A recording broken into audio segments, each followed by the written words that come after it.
স্বাধীনতার 50 বছর এগিয়েছে বাংলাদেশ। পৃথিবীর বুকে বিস্ময় আমার ছোট্ট বাংলাদেশ। মুক্তিযোদ্ধা, রাজনীতিবিদ, বুদ্ধিজীবী, তাদের পাশাপাশি এই অগ্রযাত্রায় সবচেয়ে বলিষ্ঠ অবদান এদেশের সাধারণ মানুষের, আমজনতার। আর তাই গণমানুষের কথা বলতেই আমাদের আয়োজন আমজনতা। দর্শক, যমুনা টেলিভিশনের কোনো রাজনৈতিক পরিচয় নেই, কোনো বিশেষ দলের প্রতি কোনো দুর্বলতা কিংবা দায়বদ্ধতা নেই। হ্যাঁ, আমাদের দায়বদ্ধতা আছে দেশের কোটি কোটি মানুষের প্রতি, মুক্তিযুদ্ধ ও মুক্তিযোদ্ধাদের প্রতি। তাদের সামনে সত্যকে সত্য আর মিথ্যাকে মিথ্যা হিসেবে তুলে ধরাই আমাদের প্রধান কাজ। কোনো দল কিংবা রাজনীতিবিদকে আঘাত করা আমাদের লক্ষ্য নয়। আমাদের লক্ষ্য নিজেদের ভুলগুলো নিজেরা মিলে খুঁজে বের করা, এগিয়ে যাবার লক্ষ্যে বলবো আগামীর সুন্দর বাংলাদেশ নিয়ে আমাদের সবার ভাবনার কথা। পুরোটা সময় আপনাদের সাথে আছি আমি সৌমিত্র শুভ্র। ও রাজনৈতিক বাস্তবতা, আমাদের সঙ্গে রয়েছেন আওয়ামী লীগের সাংস্কৃতিক সম্পাদক এবং জাতীয় সংসদের সংসদ সদস্য অসীম কুমার উকিল। অসীম কুমার উকিল, আপনাকে স্বাগত জানাচ্ছি আমজনতায়। বিধিনিষেধ শিথিল হতে যাচ্ছে কালকের পর, ফলে এখন নানান রকম নতুন সিদ্ধান্ত, নতুন সেগুলোর প্রয়োগ আসতে যাচ্ছে। কিছু পয়েন্টের সমালোচনা আমরা দেখতে পাচ্ছি, যেমন অর্ধেক বাস চলাচলের বিষয়টি এসেছে। আজকে মন্ত্রিপরিষদ সচিব ব্যাখ্যা দেওয়ার চেষ্টা করেছেন, বলেছেন সেটা আন্তঃজেলার ক্ষেত্রে প্রযোজ্য, কিন্তু বাস মালিকরাই যেমন এক ধরনের অসন্তোষ জানিয়েছেন, যেটা কঠিন বলে তারা মনে করছেন যে শহরে বেশি বাস প্রবেশ করবে না। এই পদক্ষেপে সেটা হবে বলে তারা মনেও করেন না, মানুষের ভোগান্তি বাড়বে বলে মনে করেন। আপনি এই সিদ্ধান্তকে কিভাবে দেখছেন, কিভাবে ব্যাখ্যা করবেন? আপনাকে ধন্যবাদ এরকম একটি সুন্দর আলোচনায় আমাদেরকে সম্পৃক্ত করার জন্য। সহ আলোচক সকলকে স্বাগতম। আমরা সবাই এখানে আলোচনার টেবিলে বসেছি করোনা যুদ্ধে বিজয়ী হয়ে সম্মুখ মানে এগিয়ে যাওয়া। বর্তমান যে পরিস্থিতি আছে সেই পরিস্থিতি আমরা সকলে মিলে সামলে দেব, আমরা এগিয়ে যাব সম্মুখ পানে। আলোচনার সমালোচনাটুকু থাকবে, সেটুকু করব, কিন্তু যেটুকু করব সেটুকু সবটুকুই সামনের দিকে এগিয়ে যাওয়ার লক্ষ্যে। আজকে মানে যে প্রশ্নটি আপনি সামনে তুলে এনেছেন, আসলে এই দীর্ঘদিন যাবৎ কঠোর লকডাউন এর মধ্যে আমরা অনেকটা সময় অতিক্রম করেছি।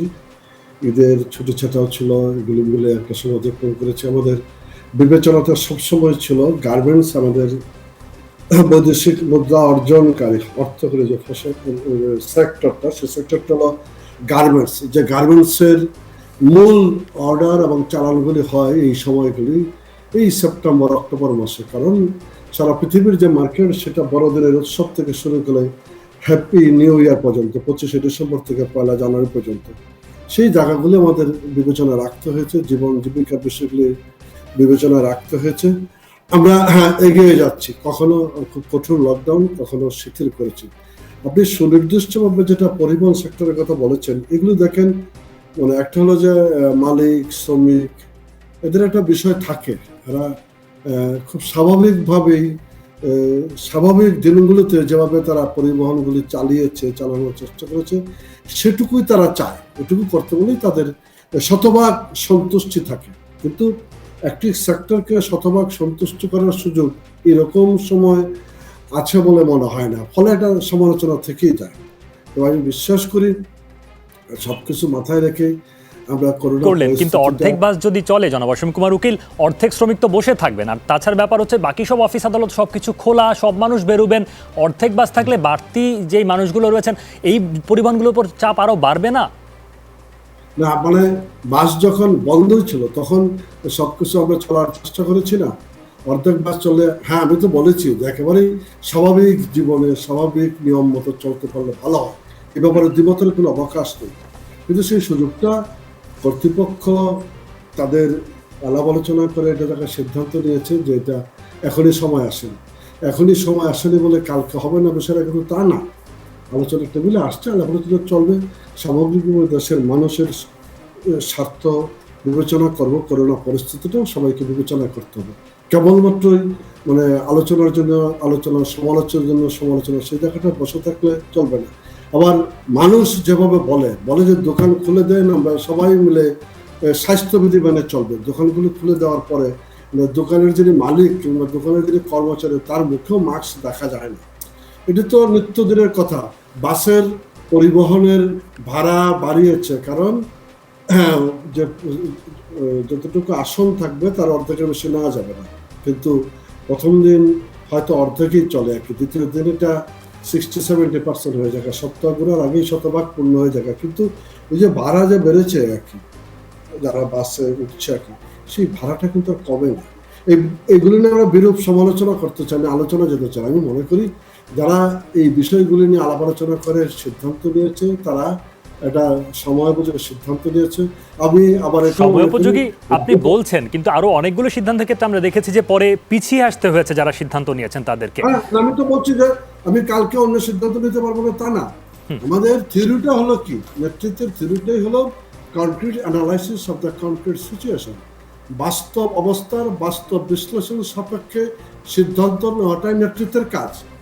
সেটা 24 ঘন্টার এদিক সেদিকে একটা সিদ্ধান্ত পরিবর্তন হতেই পারে, আবার সমস্ত সিদ্ধান্ত সব মানুষের মন মতো হবে সেটা হয়তো নাও হতে পারে, কিন্তু সবকিছু মিলে এগিয়ে যেতে হবে, সবকিছু মিলে আমরা ঠিক এগিয়ে যেতে হবে। আজিজুল বারী হেলাল রয়েছেন আমাদের সঙ্গে, বিএনপির তথ্য বিষয়ক সম্পাদক। আজিজুল বারী হেলাল, আপনি নিশ্চয়ই শুনছিলেন অসীম কুমার উকিলের বক্তব্য, এবং যে সিদ্ধান্তগুলো নেওয়া হয়েছে তিনি বলছেন যে এই সব সিদ্ধান্তই সময়ের সঙ্গে সঙ্গে পরিবর্তনশীল, এবং সেটা নিশ্চয়ই সময়ের সঙ্গে সঙ্গে তারা যদি প্রয়োজন মনে করেন বা সেটা প্রয়োজনীয়তা সাপেক্ষে শুধরে নেওয়ার সুযোগ থাকছে। আপনারা সরকারের সিদ্ধান্তগুলো নিয়ে নানাভাবে শুরু থেকেই সমালোচনা করে আসছেন, নানা রকম ব্যর্থতার দায়ভার চাপানোর চেষ্টা করছেন, কিন্তু এই বাস্তবতাকে অস্বীকার করার সুযোগ আছে যে এটা একটা নতুন পরিস্থিতি, ফলে এইরকম সিদ্ধান্ত নতুন করে সেটাকে আবার আমলে নিয়ে বিবেচনা নিয়ে সিদ্ধান্ত পরিবর্তন হতেই পারে, ফলে তাদের ব্যর্থতা বা দোষের জায়গা কতটুকু থাকে এরপরে? জনাব হেলাল শুনতে পাচ্ছেন? হ্যাঁ বলুন। আসসালামু আলাইকুম। দাদা ভালোই বলেছেন, আমাদের সিনিয়র ভাই, সিনিয়র রাজনীতিবিদ সুন্দরী বলেছেন। আমার বক্তব্য হলো যে দাদা, আমরা তো এই জন্য আপনি যে নতুন পরিস্থিতি বলছেন, এটা আসলে নতুন এখন আর বলা যায় না। 2 বছর আমাদের প্রায় বসবাস এই কোভিডের সাথে, এবং অসহনীয় বসবাস, এবং আমরা এই জন্য বিএনপির থেকে বলেছিলাম একটি ন্যাশনাল কনসেনসাস তৈরির জন্য, একটা ঐক্যমতে আসার জন্য, যাতে দুই পক্ষ আমাদের অন্যান্য বিরোধী রাজনৈতিক দল, সরকারি দল একসাথে আমরা একটা সিদ্ধান্তে পৌঁছতে পারি। সেটা যতই নতুন কোনো পরিস্থিতি হোক, যে কোনো পরিস্থিতি এই বাংলাদেশের মানুষ মোকাবিলা করতে প্রস্তুত আছে। দেখেন, আপনি ভ্যাকসিনেশন প্রোগ্রাম নিয়ে আপনারা যেটা করলেন, যে বিশ্বের সবচেয়ে তলানিতে রয়েছে আমরা এখন ভ্যাকসিনেশন প্রোগ্রামে। আপনারা আন্তর্জাতিকভাবে ভ্যাকসিন ক্রয়ে দুর্নীতির আশ্রয় দিলেন, সুতরাং আপনারা ভ্যাকসিন ক্রয়ে একদম তলানিতে পড়ে আছে। ভ্যাকসিন দেওয়াতে আমরা যখন এই বছর যখন ভ্যাকসিন প্রোগ্রাম আবার শুরু হচ্ছে, নতুন করে যে শুরু হলো, তার আগে মাত্র 3% আমরা ভ্যাকসিন দিয়েছিলাম। এখন স্ট্যাটিস্টিকটা বের হয়নি যে আরো কত পার্সেন্ট লোকের ভ্যাকসিন দেওয়া হয়েছে। অর্থাৎ এই ভ্যাকসিন প্রোগ্রামে আপনারা দুর্নীতি করেছেন, এবং আমাদের স্বাস্থ্য মন্ত্রণালয় থেকে বলছে যে 500 টাকার ভ্যাকসিন আপনি 3000 টাকা অথবা 2500 টাকা খরচ করে প্রয়োগ করছেন, লজিস্টিক আপনার মূল্য ধরছেন প্রায় 2500 টাকা। এটা কিন্তু জনগণকে আপনি কোনো কিছু বুঝ দিয়ে বোঝাতে পারবেন না, কারণ এই যে আপনার আমাদের ভ্যাকসিন প্রোগ্রামটা আপনারা এখন শুরু করেছেন, কিন্তু আগে ব্যর্থতা হয়েছে। আবার আপনি দেখেন আরেকটা জিনিস, যেটা গার্মেন্টস সেক্টরের কথা দাদা বললেন। দাদা, আমি জানি যে বাংলাদেশের সবচেয়ে বৃহৎ আপনার ফরেন কারেন্সি আর্ন হয় গার্মেন্টস সেক্টর থেকে। এই গার্মেন্টস সেক্টরকে আমরা প্রণোদনা গত বছরও 5,000 কোটি টাকা দিয়েছি, এবারও হয়তো দিয়েছে কত টাকা। কিন্তু এই গার্মেন্টস সেক্টরের একটা জিনিস আমি বুঝলাম না, এরা কি এই সরকারের যখন এই ভ্যাকসিন প্রোগ্রাম বা আপনার এই কোভিডকে মোকাবেলার জন্য যখন অর্থের প্রয়োজন হয়, তখন কি এই গার্মেন্টস সেক্টর ন্যূনতম কোনো সাহায্য এই সরকারকে, কোনো সরকারকেই করে? আমাদের প্রাইভেট সেক্টরগুলো, আমি শুধু গার্মেন্টসের কথা বলছি না, প্রাইভেট সেক্টরগুলোকে যে কোনো সরকারই অনেক লালন পালন করেছে। স্বাধীনতার পর থেকে প্রাইভেট সেক্টরগুলোকে লালন পালন করা হচ্ছে, কিন্তু আমাদের দুর্যোগের সময়, আমাদের ক্লাইমেটিসের সময় এই গার্মেন্টস সেক্টরটা কি সেই ভূমিকায় আসতে পারলো?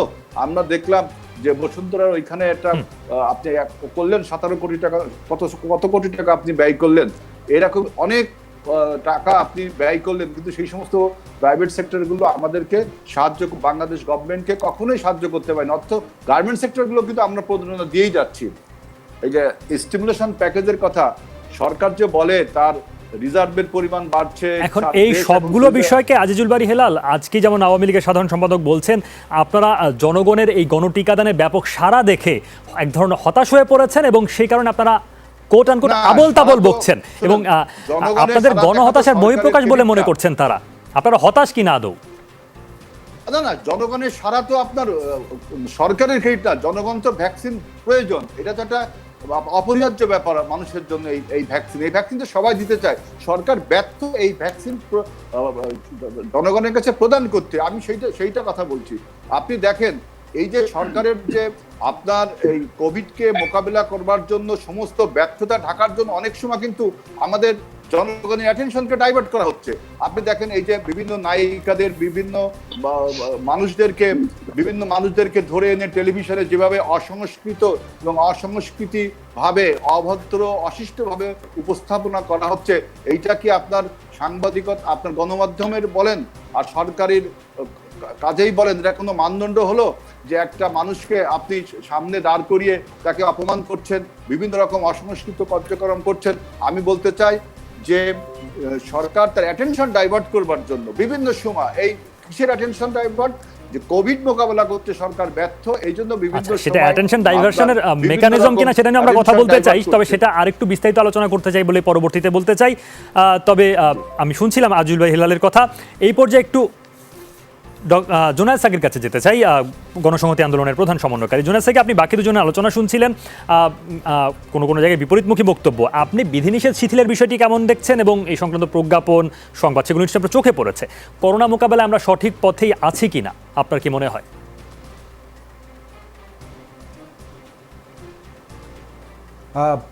ধন্যবাদ সবাইকে, সালাম ও শুভেচ্ছা। আমি অসীম কুমার উকিল ভাইয়ের অসীমদার কথা শুনেছি এবং আজিজুল বারী হেলাল সাহেবের কথা শুনলাম। আমার খুব পরিষ্কার বক্তব্য হচ্ছে যে সরকারের যে কোভিড মোকাবেলার যে পদক্ষেপগুলো, এগুলোর মধ্যে যথাযথ কোনো সমন্বয় নেই। পরিকল্পনা একটা স্বল্পমেয়াদী, মধ্যমেয়াদী এবং দীর্ঘমেয়াদী যে পরিকল্পনা থাকা দরকার, সেই পরিকল্পনা নেই। এটা ঠিক যে হ্যাঁ, বাস্তবতার অনুযায়ী আমাদের সিদ্ধান্ত অনেক ক্ষেত্রে বদলাতে পারে। খুব সুন্দর কথা বলেছেন Asim, the concrete analysis of the concrete situation. তো কিন্তু আমার তো মনে হচ্ছে যে কংক্রিট সিচুয়েশনটা কি সেটাই সরকার ঠিকঠাক মতো বুঝতে পারছে না, এবং বুঝতে পারছে না বলেই তাদের সিদ্ধান্তের মধ্যে একটা প্রচণ্ড সমন্বয়হীনতা সেটা যেমন দেখা যাচ্ছে, এবং সিদ্ধান্ত আসলে বিভিন্ন পক্ষ গ্রহণ করছেন, যার মধ্যে ক্ষমতার মধ্যেও কোনো দেখা যাচ্ছে না, অর্থাৎ যে একটা ভারসাম্য থাকা দরকার। যেমন ধরুন, অনেক সিদ্ধান্ত গ্রহণ করছেন, সেটা পরিষ্কার বোঝা যাচ্ছে যে আওয়ামী লীগের রাজনৈতিক নেতৃত্ব যাদের একটা অভিজ্ঞতা আছে, তারা এই ধরনের সিদ্ধান্ত গ্রহণ করতো না। এটা সম্পূর্ণভাবে একটা আমলাতান্ত্রিক সিদ্ধান্ত বলেই ধারণা করা যায়, যেটা জনবিচ্ছিন্ন একটা সিদ্ধান্তের জায়গা। এরকম ঘটনা কিছুদিন আগেই আপনার অনেকভাবে ঘটেছে, এবং তার মধ্যে একটা বড় উদাহরণ হচ্ছে গার্মেন্টস শ্রমিকদের যে ঘটনাটি ঘটলো। আপনারা দেখেছেন যে সরকারের সাথে গার্মেন্ট মালিকদের বৈঠক হয়েছে, এবং সেই বৈঠকে সিদ্ধান্ত নেওয়া হয়েছে যে গার্মেন্ট খুলে দেওয়া হবে। এখন এই ক্ষেত্রে আমরা বলেছি যে গার্মেন্ট সেক্টর কিংবা রপ্তানি খাতটা বাংলাদেশের বাজারের উপর কেবল নির্ভরশীল নয়, এটা আন্তর্জাতিক সাপ্লাই চেইন। কাজেই সেখানকার অর্ডার, প্রতিযোগিতা, অনেকগুলো ফ্যাক্টর আছে।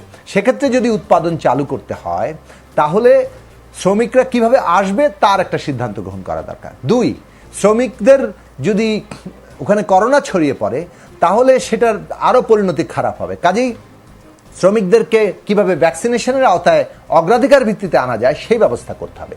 তাহলে এই দুটো সিদ্ধান্ত রাজনৈতিক দূরদর্শিতার সাথে যুক্ত।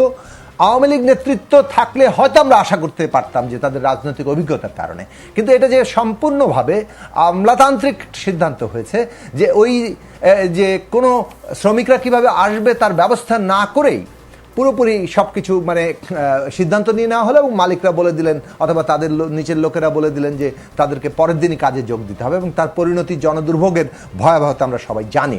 তো এই জিনিসটা, কংক্রিট সিচুয়েশনটা সম্পর্কে পরিষ্কারভাবে এই সরকারের ধারণার অভাব আছে, এবং সরকারের সিদ্ধান্ত গ্রহণকারী প্রতিষ্ঠানগুলোরও এখন বিরাট একটা তালগোল পাকিয়ে গেছে বলেই মানুষ ধারণা করে। তাহলে কি আপনি দুটো জায়গাকে আলাদা করে বা আলাদা করে দেখতে চাইছেন কিনা জুনায়েদ সাকি, যে সরকার, রাজনৈতিক নেতৃত্ব এবং আমলাতন্ত্র আসলে আলাদা আলাদা স্বতন্ত্র সত্তার মতো কাজ করছে, এবং সেই ক্ষেত্রে বাদবাকি অন্যান্য যে সিদ্ধান্তগুলো রয়েছে সেইখানে সেগুলোকে শেষ পর্যন্ত ন্যূনতম যে সমন্বয় থাকার কথা,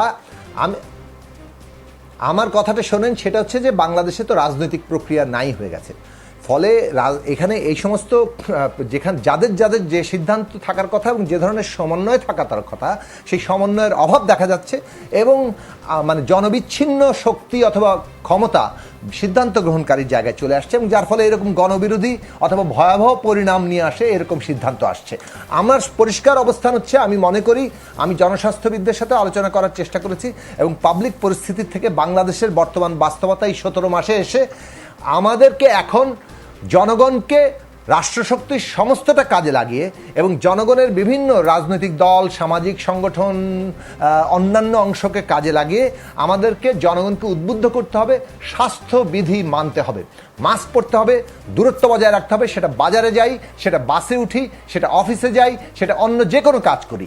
এই যে দূরত্ব বজায় রাখা এবং মাস্ক ব্যবহার করা, এটাকে যদি আমরা এনফোর্সও করতে পারি কোনো কোনো ক্ষেত্রে, আমি কোট আনকোট বললাম, যে অর্থাৎ মানুষকে অপমান না করে মানুষকে উদ্বুদ্ধ করে আমরা যদি এটার বাস্তবে প্রয়োগ ঘটাতে পারি, তাহলে আমরা জীবন এবং জীবিকা উভয়ই সচল রাখতে পারবো।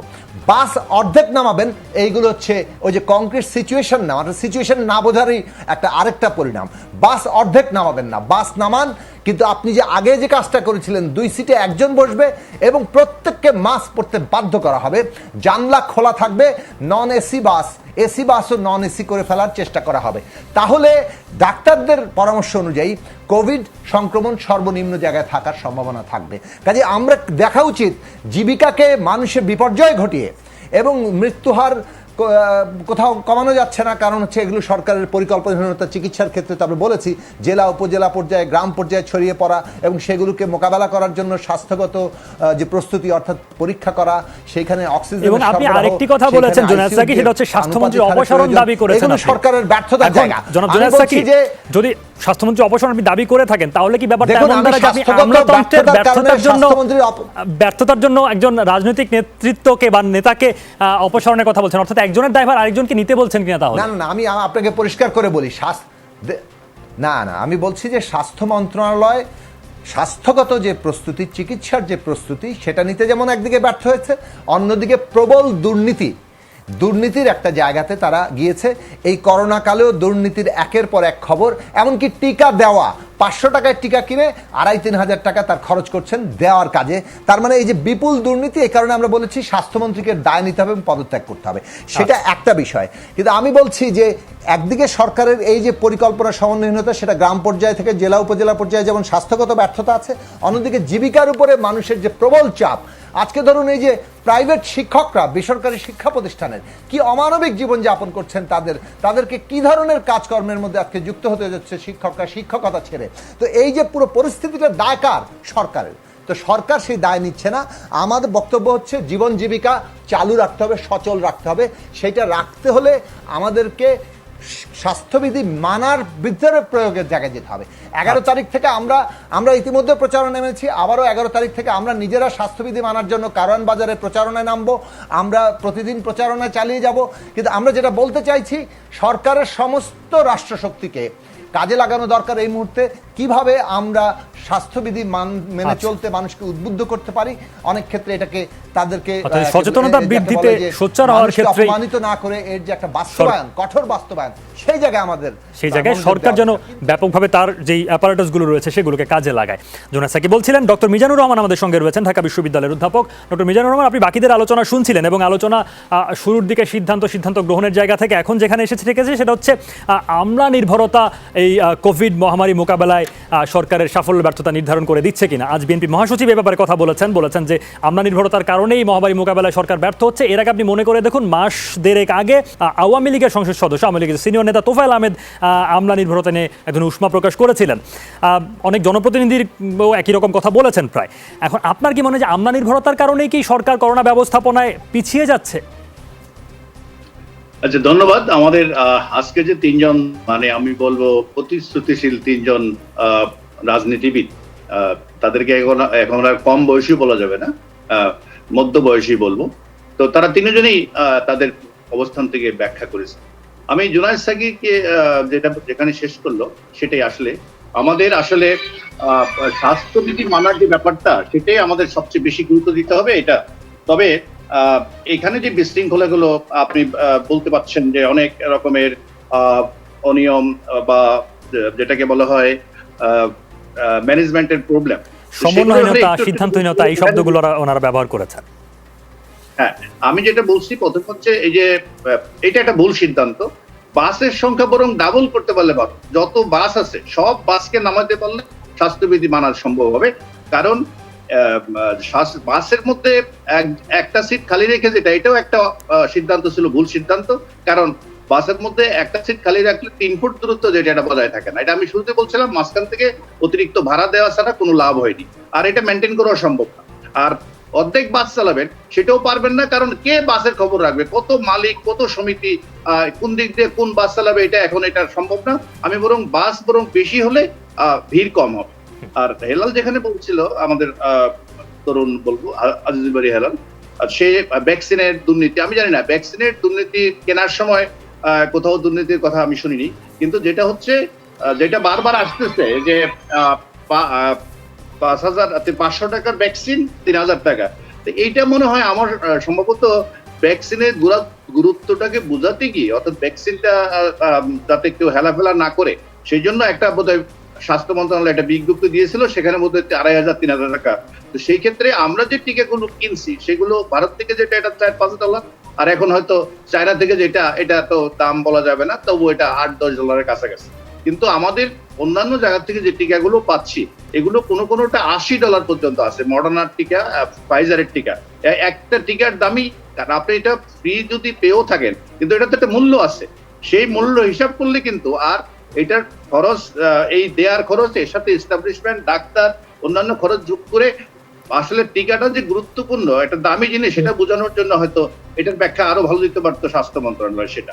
আর যেখানটায় আসলে ভ্যাকসিন নিয়ে এখন হয়তো খুব উৎসাহ দেখা যাচ্ছে, কিন্তু আমি নিশ্চিত করে বলতে পারি যে আপনাকে এক পর্যায়ে ভ্যাকসিনের জন্য ব্যাপক ক্যাম্পেইন করতে হবে। এই কয়েকদিন পরে দেখা যাবে। এটা আমেরিকাতেও পারেনি। এখন আমেরিকাতে ভ্যাকসিন দিলে $100 দেওয়া হয়। চায়নাতে ভ্যাকসিন নিতে গেলে ওকে টিস্যু পেপার দেওয়া হয়, 1 ডজন ডিম দেওয়া হয়। ইন্দোনেশিয়াতে চিকেন ফ্রাই খাওয়ানো হয় ভ্যাকসিন দিতে গেলে। আমাদের এখনো এটা হবে। এখন হলো যারা নিবন্ধন করছে অথবা অত্যন্ত সচেতন জনগোষ্ঠী যারা, তারা এখন চলে আসছে, এবং এটা হয়তো গণটিকা যেটা দেয়ার সক্ষমতা, এটা একটা প্রমাণ করার জন্য একটা মহড়া হয়ে গেছে। আমরা একদিনে 35 লক্ষের মতো টিকা দিতে পারছি।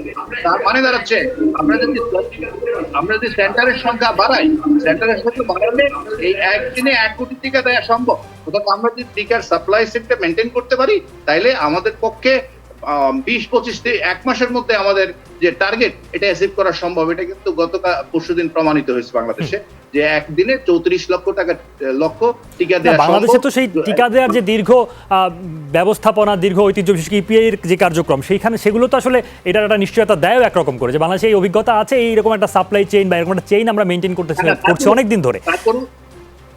মহড়ার দরকার ছিল, এটা মহড়াটা হয়ে গেছে। এর মধ্যে অনেক ধরনের সমস্যা দেখা দিচ্ছে, কোথায় কোথাও প্রবলেম গুলো, এগুলো ভুল ত্রুটিগুলো ধরা পড়ছে।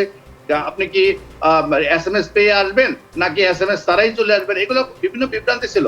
এই মহড়ার কারণে এখন এটা যেই ভুল ত্রুটিগুলো আছে, যেটা আমাদের অসীম উকুলদার বললেন, যে গভর্নমেন্টের ডিসিশন গুলো আসলে জোনাল শেখ যেটা বলছে, কংক্রিট ডিসিশন বলতে কোনো কিছু নাই, অনবরত অবস্থার পরিবর্তন হচ্ছে। আর এই পরিবর্তনশীল অবস্থায় সিদ্ধান্ত গ্রহণ করার জন্য যে ধরনের সক্ষমতা দরকার, আস্তে আস্তে ধরেন শুরুর দিকে যে অবস্থা ছিল, আমাদের স্বাস্থ্য ব্যবস্থার অনিয়ম, দুর্নীতি, যা যা সবাই বলে, এগুলো সব স্বীকার করে বলছি।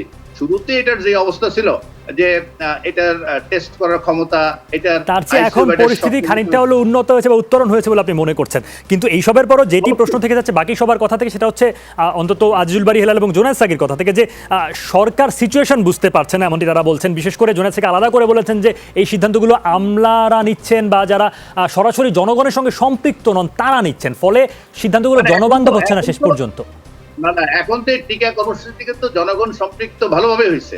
আমাদের ওয়ার্ড কমিশনার থেকে আরম্ভ করে মেম্বাররা, রাজনৈতিক দলগুলো, এই জোনায়েদ সাকিরা, এবং ইভেন আমিও বিএনপিকেও দেখছি এখন জায়গায় জায়গায় তারা ক্যাম্পেইন করতেছে। এটা বেশি গুরুত্বপূর্ণ ছিল।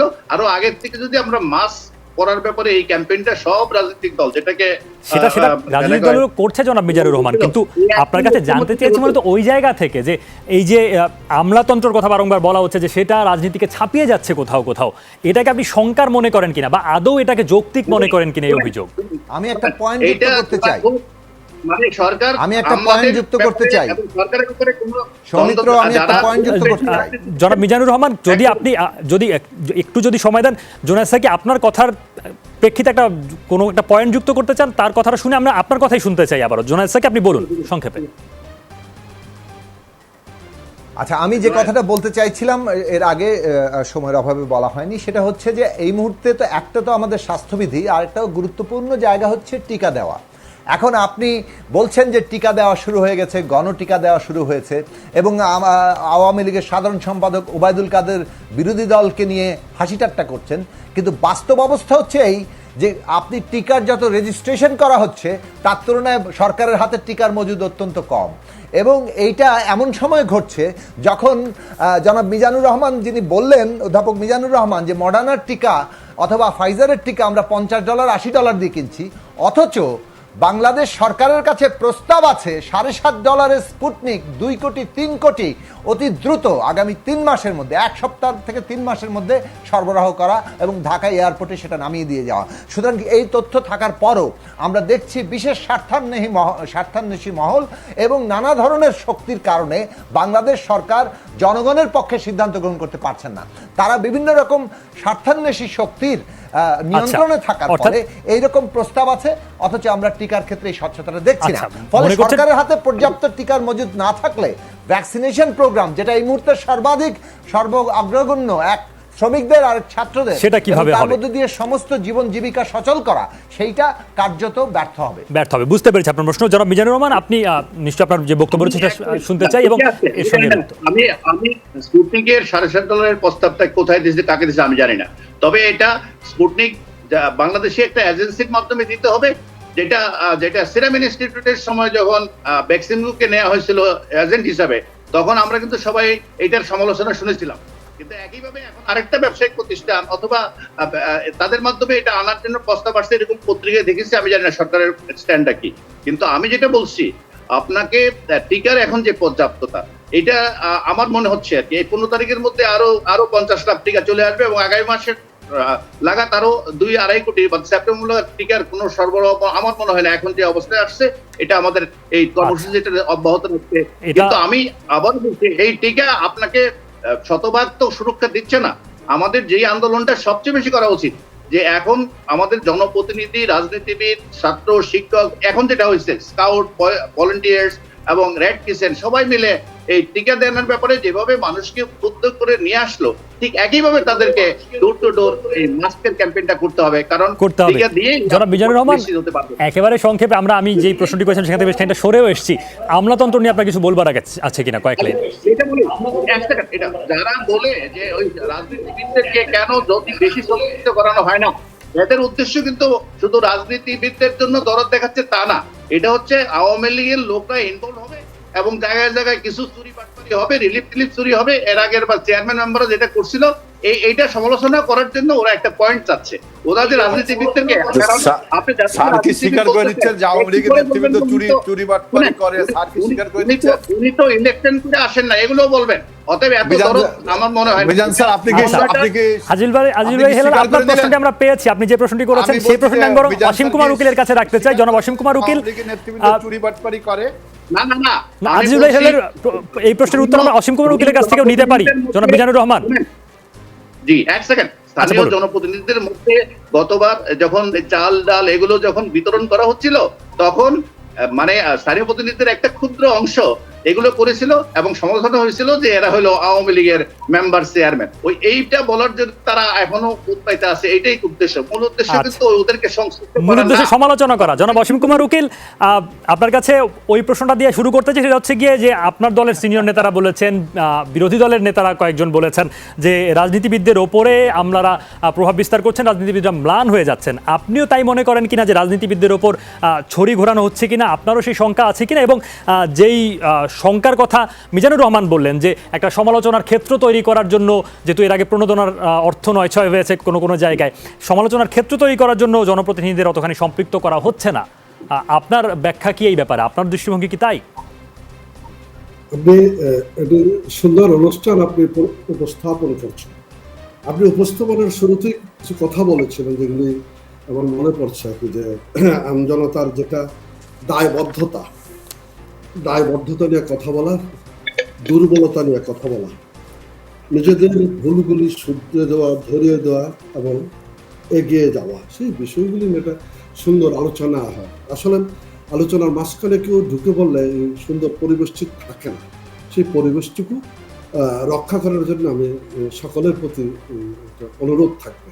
বলেন, যার যে সময় আমার সময় আমি বলি, আপনার সময় আপনি বলেন, তাহলে আমরা তো সবাই চাচ্ছি এটা সুন্দর সলিউশন করব, সেই জন্য আমরা এখানে বসেছি, আলাপ আলোচনা করেছি। আমরা বাংলাদেশ এগিয়ে নিয়ে যাচ্ছি। এই বিতর্কগুলি ছিল কারা কোন জায়গায় নেতৃত্ব দেবে, পদ্ধতিগত নিয়ে কথাবার্তা আছে, এগুলি ব্যাপারে দ্বিমতের কোনো অবকাশ নেই। এখন করোনা কালে আমাদের পক্ষে আওয়ামী লীগ সেন্ট্রাল কমিটির মিটিং করে কোনো সিদ্ধান্ত নেওয়াটা খুব কঠিন। আবার আমরা যখন প্রয়োজন পড়ছে তখন সম্পাদক মণ্ডলীর বৈঠক করে সিদ্ধান্ত নিতে পারছি। এখন এই ফারাকটুকুকে ধরে আপনি সমালোচনা করতেই পারেন যে সেন্ট্রাল কমিটির মিটিং রাখতে পারে না, আজকে 1.5 বছর হয়ে গেছে সিদ্ধান্ত নিচ্ছে। এটা তো লাজবাব। আমরা তো তোমার সম্পাদক মণ্ডলীর সবাই মিটিংগুলি করছে, ওনাকে করতে পারছে না। দেশটা কে চালাবে? যখন যেখানে যার যেটুকু প্রয়োজন সেটুকুকে কাজে লাগিয়ে এগিয়ে নিয়ে যাওয়া। এখন আমরা তো উড়ে আসা জোরে বসা দলটা নয়, যারা রাতের অন্ধকারের ক্ষমতা দখল করে ডিস্ট্রিক্টে গিয়েছে কমিটি করতে, তারা প্রিন্সিপাল সেক্রেটারি অথবা ক্যাবিনেট সেক্রেটারিকে দিয়ে ফোন করিয়েছে ডিসিকে যে কালকে জেনারেল সাহেব যাবেন নেত্রকোনা জেলায়, ডিসি সাহেব আপনি লোকজন জড়ো করবেন। প্রক্রিয়াগুলি ছিল, আমলাতন্ত্রকে তো এইভাবে এগিয়ে নিয়ে আসা হয়েছে। আবার কোন একটা সেক্টরকে বাদ দিয়ে তো রাজনীতিটা সকলকে সাথে নিয়ে। এখন এটা বুঝতে হবে যে মাননীয় প্রধানমন্ত্রীর রাষ্ট্রায়ণ প্রকল্পটা যখন বাস্তবায়ন হয়, সেই বাস্তবায়নের টোটাল প্রক্রিয়াটা হয়েছিল আমলাতন্ত্রের মধ্য দিয়ে। সেখানে রাজনীতিবিদদের কোনো সরাসরি অংশগ্রহণের কোনো সুযোগ ছিল না, সহযোগিতা করার, সেটা বিবেচনা রেখে কথা বলতে হবে। এখন আমার বন্ধু যখন কথা বলছিলেন নাকি জনসংহতির নেতা, আমার কাছে মনে হচ্ছিল উনি স্বাস্থ্য মন্ত্রণালয়ের মুখপাত্র হিসেবে কথা বলছেন। এত ভিতরের খবর উনি রাখেন, $70 না $7 থেকে শুরু করে সব কিছু, কিন্তু এটা বাস্তব নয়। কারণ উনি যা বলছেন এগুলি সত্যতা নাই, ভিত্তিহীন কথাবার্তা বলে টোটাল প্রক্রিয়াটাকে এটা লেজুগুবরে করার জন্য অসৎ উদ্দেশ্য প্রণোদিত হয়ে কথা বলছেন। বাংলাদেশের সামগ্রিকভাবে ভ্যাকসিন প্রক্রিয়ায় ফেব্রুয়ারি মাসের 7 তারিখ আমরা সারা বাংলাদেশে ভ্যাকসিন প্রক্রিয়াটা শুরু করেছি। পৃথিবীর 135টি দেশ তখন ভ্যাকসিন পায় নাই, সংকট হয়েছিল, সেটা আমাদের নয়। সংকটটা সিরাম ইনস্টিটিউটের র ম্যাটেরিয়াল সাপ্লাইয়ের বিষয়টা আমেরিকায় বন্ধ করে দিয়েছিল, ফলে সংকট হয়েছিল। কিন্তু এই আপাত সংকটের কাটিয়ে উঠেছেন প্রধানমন্ত্রী শেখ হাসিনার দক্ষ নেতৃত্বে। আজকে কোনো জায়গাতেই এটার কোনো সংকট নেই, vaccine always available to all, এবং এটাই বছরের মধ্যে বাংলাদেশের সমস্ত মানুষের ভ্যাকসিনটা পাবে। এখন কয় টাকা দিয়ে কিনেছি, এখন কি আছে আসলে, মানে আজিজুল বাড়ি হেলাল আমার ক্যাম্পাসের ছোট ভাই মিছিলের সাথী আর কি। মানে কথাটা যখন আজিজুল বাড়ি হেলাল ধরে, আবার আরেকজন যখন এটার মধ্যে সম্মতি দেয়, কত টাকা আর কি দুর্নীতিতে আক্রান্ত নিমজ্জিত, তখন তাদের বিবেচনায় রাখা দরকার আমরা ভ্যাকসিনটা দিতে পেরেছি কিনা, সেটা বড় ব্যাপার। আমরা বিদ্যুতের খুঁটি টানিয়ে বিদ্যুৎ 1 মেগাওয়াটও না বাড়িয়ে 1000 কোটি টাকা লুটপাটের দেখাতে যায়নি। আমরা চেষ্টা করেছি দুর্নীতিতে চ্যাম্পিয়ন বাংলাদেশটা যেন দুর্নীতি কমে আসে, সেই জায়গাটা হয়েছে। আমি একেবারেই মানে মুক্তবাজার অর্থনীতিতে সবকিছু জনগণের নাগালের বাইরে এনে সমালোচনার ঊর্ধ্ব থেকে কাজ করতে পেরেছি, আমি এটা মনে করি নাই। আমি এটা মনে করেছি, আমার নেত্রী মাননীয় প্রধানমন্ত্রী বলেছেন যেটা যে ভ্যাকসিন খাওয়ার জন্য টাকার অভাব হবে না, সেই জায়গাটা আমরা মাথায় রেখেছি। আমরা ইন্ডিয়ান ভ্যাকসিনটা পাই নাই, এর দায়িত্ব সালমান এফ রহমান ভ্যাকসিন করার পর চাপিয়ে দিয়ে মানে আওয়ামী লীগ সব নিল খেলো, এই কথাগুলি বলে মানুষের দৃষ্টিটা অন্যত্র সরিয়ে নেওয়ার কোনো সুযোগ নেই। আমি স্পষ্টতই বিশ্বাস করি পরিকল্পনা মাফিকই সব কিছু চলছে, পরিকল্পনা মতে আমরা এগিয়ে যাচ্ছি। আমলাতান্ত্রিক সিদ্ধান্তের ব্যাপার নয়, আমলাতন্ত্রকে বাদ দিয়ে দেশ পরিচালনার কোনো বিষয় নাই। সবসময় রাজনৈতিক দলগুলো তার পরিকল্পনা গ্রহণ করে বাস্তবায়নের একটা বৃহৎ এরিয়া জুড়ে আমলাতন্ত্রের প্রভাব আছে সারা পৃথিবীর সর্বত্র। আমরা সেটা কতটুকু সততার সাথে দক্ষতার সাথে করতে পেরেছি বা পারিনি, সেই আলোচনা বা সেই সমালোচনা আনাই যাবে। আমরা অবশ্যই ভ্যাকসিনের ব্যাপারে, করোনার ব্যাপারে জাতীয় ঐক্যমত তৈরি করেছে। হালাল যেটা চাচ্ছে যে বিএনপিকে নিয়ে একটা ঐক্যমত তৈরি করা, অবশ্যই অনাগত দিনগুলোতে বাংলাদেশের রাজনীতি, নির্বাচন পদ্ধতি এইগুলি নিয়ে আমরা অবশ্যই বিএনপির সাথে কথা বলবো। কিন্তু ভ্যাকসিনের ক্ষেত্রে যারা বিশেষজ্ঞ, এই স্বাস্থ্যগতের যারা বিশেষজ্ঞ, তাদেরকে নিয়ে আমরা একটা জাতীয় ঐক্যমত করে তুলেছি। জাতীয় ঐক্যমতের একটা কমিটি করা হয়েছে, তাদের পরামর্শ অনুযায়ী আমরা সব সময় আমরা এগিয়ে যাচ্ছি। হাসি ঠাট্টা ওবায়দুল কাদের করছেন না, যারা ঢাকায় বসে নিরাপদ বাসস্থানের থেকে গ্রামে গঞ্জে না গিয়ে সার্বিক ব্যবস্থা বিবেচনা না করে কথা বলছেন, ওই কথাগুলি হাসি ঠাট্টার কথা হয়েছে। ওবায়দুল কাদের বাংলাদেশ আওয়ামী সাধারণ সম্পাদক, ছাত্রলীগের সভাপতি ছিল 77-78-79-80। হাসি ঠাট্টার কথা কতখানি হয়েছে এবং বিএনপি বা আজিজুল বালী হেলালরা কতখানি যাচ্ছেন সেটা নিয়ে আমি জানতে চাই। তবে একটা বিরতিতে যেতেই হচ্ছে আমজনতা থেকে, একটু পরেই ফিরে আসছে আলোচনায়। দর্শক, আপনারা নিশ্চয়ই সঙ্গে থাকবেন। আবারও আমন্ত্রণ আমজনতায়। আমরা কথা বলছি কোভিড ও রাজনৈতিক বাস্তবতা নিয়ে। আমাদের সঙ্গে রয়েছেন বিএনপির তথ্য বিষয়ক সম্পাদক আজিজুল বারী হেলাল। আজিজুল বারী হেলাল, আপনি বিরতিতে যাবার আগের আলোচনাগুলো শুনছিলেন। একটা প্রশ্ন উঠে এসেছে স্বভাবতই যে আপনারা কতখানি যাচ্ছেন, কতখানি মানুষের পাশে দাঁড়াচ্ছেন। আর আজকে যেমন তথ্যমন্ত্রী বলছিলেন, আপনারা যেটা করছেন সেটা আসলে অপপ্রচার চালাচ্ছেন জনস্বাস্থ্য বিষয়, এবং এটা রীতিমতো আইনে অপরাধ বলে গণ্য হবে। মধ্যে গতবার যখন চাল ডাল এগুলো যখন বিতরণ করা হচ্ছিল, তখন মানে স্থানীয় প্রতিনিধিদের একটা ক্ষুদ্র অংশ এগুলো করেছিল এবং সমালোচনা হয়েছিল যে এরা হলো আওয়ামী লীগের মেম্বার, চেয়ারম্যান। ওই এইটা বলার জন্য তারা এখনো উৎপাইতে আছে, এইটাই উদ্দেশ্য। মূল উদ্দেশ্য কিন্তু ওদেরকে সংশ্লিষ্ট মূল উদ্দেশ্য সমালোচনা করা। জনাব অসীম কুমার উকিল, আপনার কাছে ওই প্রশ্নটা দিয়ে শুরু করতে চাই। সেটা হচ্ছে গিয়ে যে আপনার দলের সিনিয়র নেতারা বলেছেন, বিরোধী দলের নেতারা কয়েকজন বলেছেন যে রাজনীতিবিদদের ওপরে আমলারা প্রভাব বিস্তার করছেন, রাজনীতিবিদরা ম্লান হয়ে যাচ্ছেন। আপনিও তাই মনে করেন কিনা যে রাজনীতিবিদদের ওপর ছড়ি ঘোরানো হচ্ছে কিনা? আপনারও সেই শঙ্কা আছে কিনা? এবং যেই শঙ্কার কথা মিজানুর রহমান বললেন যে একটা সমালোচনার ক্ষেত্র তৈরি করার জন্য, যেহেতু এর আগে প্রণোদনার অর্থ নয় ছয় হয়েছে কোনো কোনো জায়গায়, সমালোচনার ক্ষেত্র তৈরি করার জন্য জনপ্রতিনিধিদের অতখানি সম্পৃক্ত করা হচ্ছে না, আপনার ব্যাখ্যা কি এই ব্যাপারে? আপনার দৃষ্টিভঙ্গি কি তাই? আপনি একটি সুন্দর অনুষ্ঠান আপনি উপস্থাপন করছেন। আপনি উপস্থাপনের শুরুতেই কিছু কথা বলেছিলেন যেগুলি আমার মনে পড়ছে আর কি, যে আমজনতার যেটা দায়বদ্ধতা নিয়ে কথা বলা, দুর্বলতা নিয়ে কথা বলা, নিজেদের ভুলগুলি শুধরে দেওয়া, ধরিয়ে দেওয়া এবং এগিয়ে যাওয়া, সেই বিষয়গুলি নিয়ে একটা সুন্দর আলোচনা হয়। আসলে আলোচনার মাঝখানে কেউ ঢুকে বললে সুন্দর পরিবেশ ঠিক থাকে না। সেই পরিবেশটুকু রক্ষা করার জন্য আমি সকলের প্রতি অনুরোধ থাকবে। বলেন, যার যে সময় আমার সময় আমি বলি, আপনার সময় আপনি বলেন, তাহলে আমরা তো সবাই চাচ্ছি এটা সুন্দর সলিউশন করব। সেই জন্য আমরা এখানে বসেছি, আলাপ আলোচনা করেছি। আমরা বাংলাদেশ এগিয়ে নিয়ে যাচ্ছি। এই বিতর্কগুলি ছিল কারা কোন জায়গায় নেতৃত্ব দেবে, পদ্ধতিগত নিয়ে কথাবার্তা আছে, এগুলি ব্যাপারে দ্বিমতের কোনো অবকাশ নেই।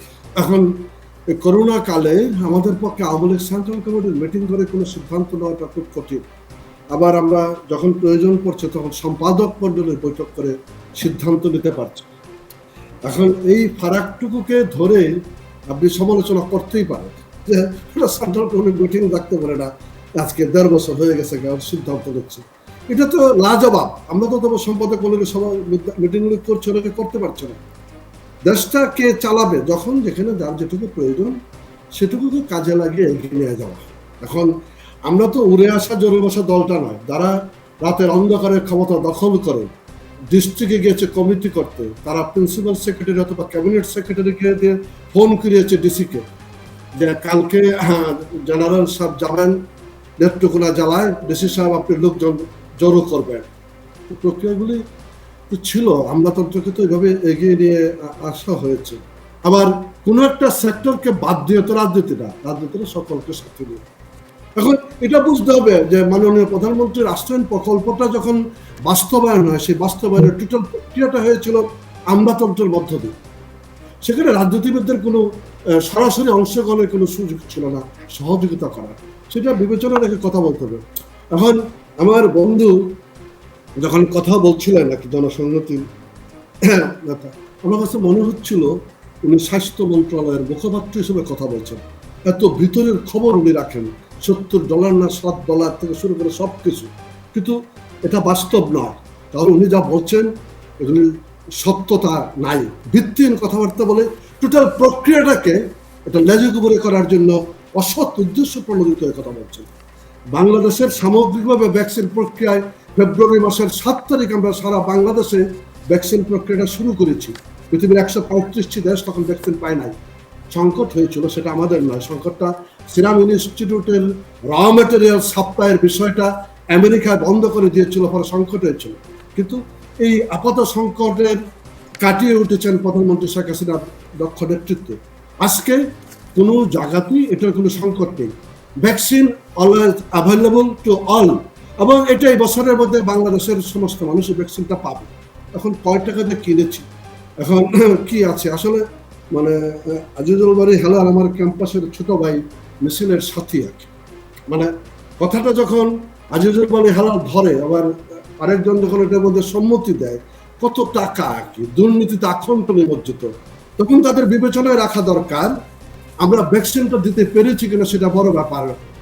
আমরা বিদ্যুতের খুঁটি টানিয়ে বিদ্যুৎ 1 মেগাওয়াটও না বাড়িয়ে 1000 কোটি টাকা লুটপাটের দেখাতে যায়নি। আমরা চেষ্টা করেছি দুর্নীতিতে চ্যাম্পিয়ন বাংলাদেশটা যেন দুর্নীতি কমে আসে, সেই জায়গাটা হয়েছে।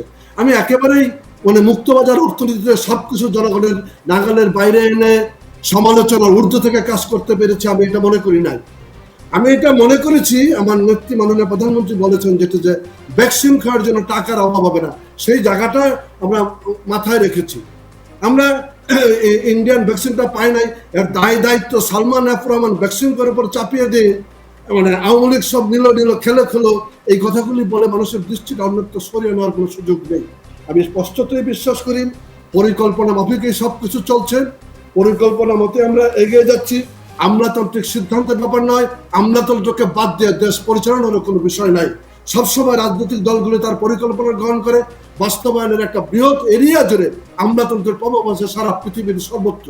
আমরা সেটা কতটুকু সততার সাথে দক্ষতার সাথে করতে পেরেছি বা পারিনি, সেই আলোচনা বা সেই সমালোচনা আনাই যাবে। আমরা অবশ্যই ভ্যাকসিনের ব্যাপারে, করোনার ব্যাপারে জাতীয় ঐক্যমত তৈরি করেছে। হালাল যেটা চাচ্ছে যে বিএনপিকে নিয়ে একটা ঐক্যমত তৈরি করা, অবশ্যই অনাগত দিনগুলোতে বাংলাদেশের রাজনীতি, নির্বাচন পদ্ধতি এইগুলি নিয়ে আমরা অবশ্যই বিএনপির সাথে কথা বলবো। কিন্তু ভ্যাকসিনের ক্ষেত্রে যারা বিশেষজ্ঞ, এই স্বাস্থ্যগতের যারা বিশেষজ্ঞ, তাদেরকে নিয়ে আমরা একটা জাতীয় ঐক্যমত করে তুলেছি। জাতীয় ঐক্যমতের একটা কমিটি করা হয়েছে, তাদের পরামর্শ অনুযায়ী আমরা সব সময় আমরা এগিয়ে যাচ্ছি। হাসি ঠাট্টা ওবায়দুল কাদের করছেন না, যারা ঢাকায় বসে নিরাপদ বাসস্থানের থেকে গ্রামে গঞ্জে না গিয়ে সার্বিক ব্যবস্থা বিবেচনা না করে কথা বলছেন, ওই কথাগুলি হাসি ঠাট্টার কথা হয়েছে। ওবায়দুল কাদের বাংলাদেশের আমাদের সাধারণ সম্পাদক, ছাত্রলীগের সভাপতি ছিল 77-78-79-80। হাসি ঠাট্টার কথা কতখানি হয়েছে এবং বিএনপি বা আজিজুল বাড়ি হেলালরা কতখানি যাচ্ছেন সেটা নিয়ে আমি জানতে চাই। তবে একটা বিরতিতে যেতেই হচ্ছে আমজনতা থেকে, একটু পরেই ফিরে আসছে আলোচনায়। দর্শক আপনারা নিশ্চয়ই সঙ্গে থাকবেন।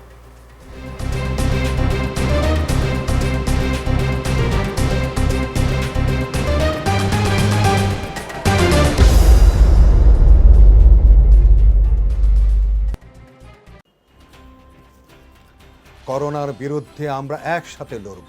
ঘরের বাইরে গেলে মাস্ক ব্যবহার করি, নিরাপদ দূরত্ব বজায় রাখি, প্রয়োজনে বারবার হাত স্যানিটাইজ করি।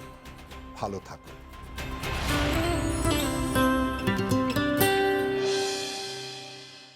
রুক্ষতা আর ধুলো ময়লা ভুলে আপনাকে সতেজ ও সুস্থ রাখতে 3টি ভিন্ন ভ্যারিয়েন্টে এসিআই নিয়ে এলো সেপটেক্স অ্যান্টিসেপটিক বার। এখন আপনি থাকুন অ্যাক্টিভ প্রতিদিন। নগদে বিল দিলে কোনো চার্জ কাটে না। দেশি নগদে বেশি লাভ।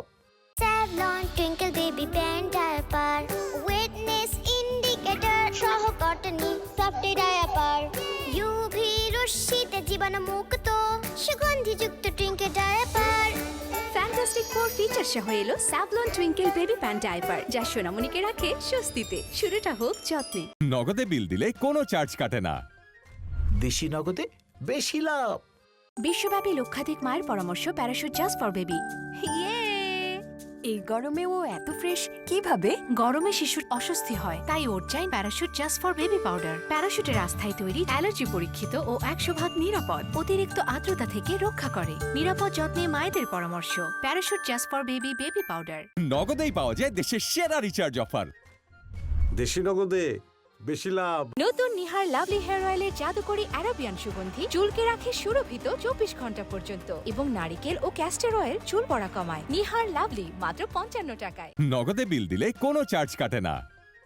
দেশি নগদে বেশি লাভ।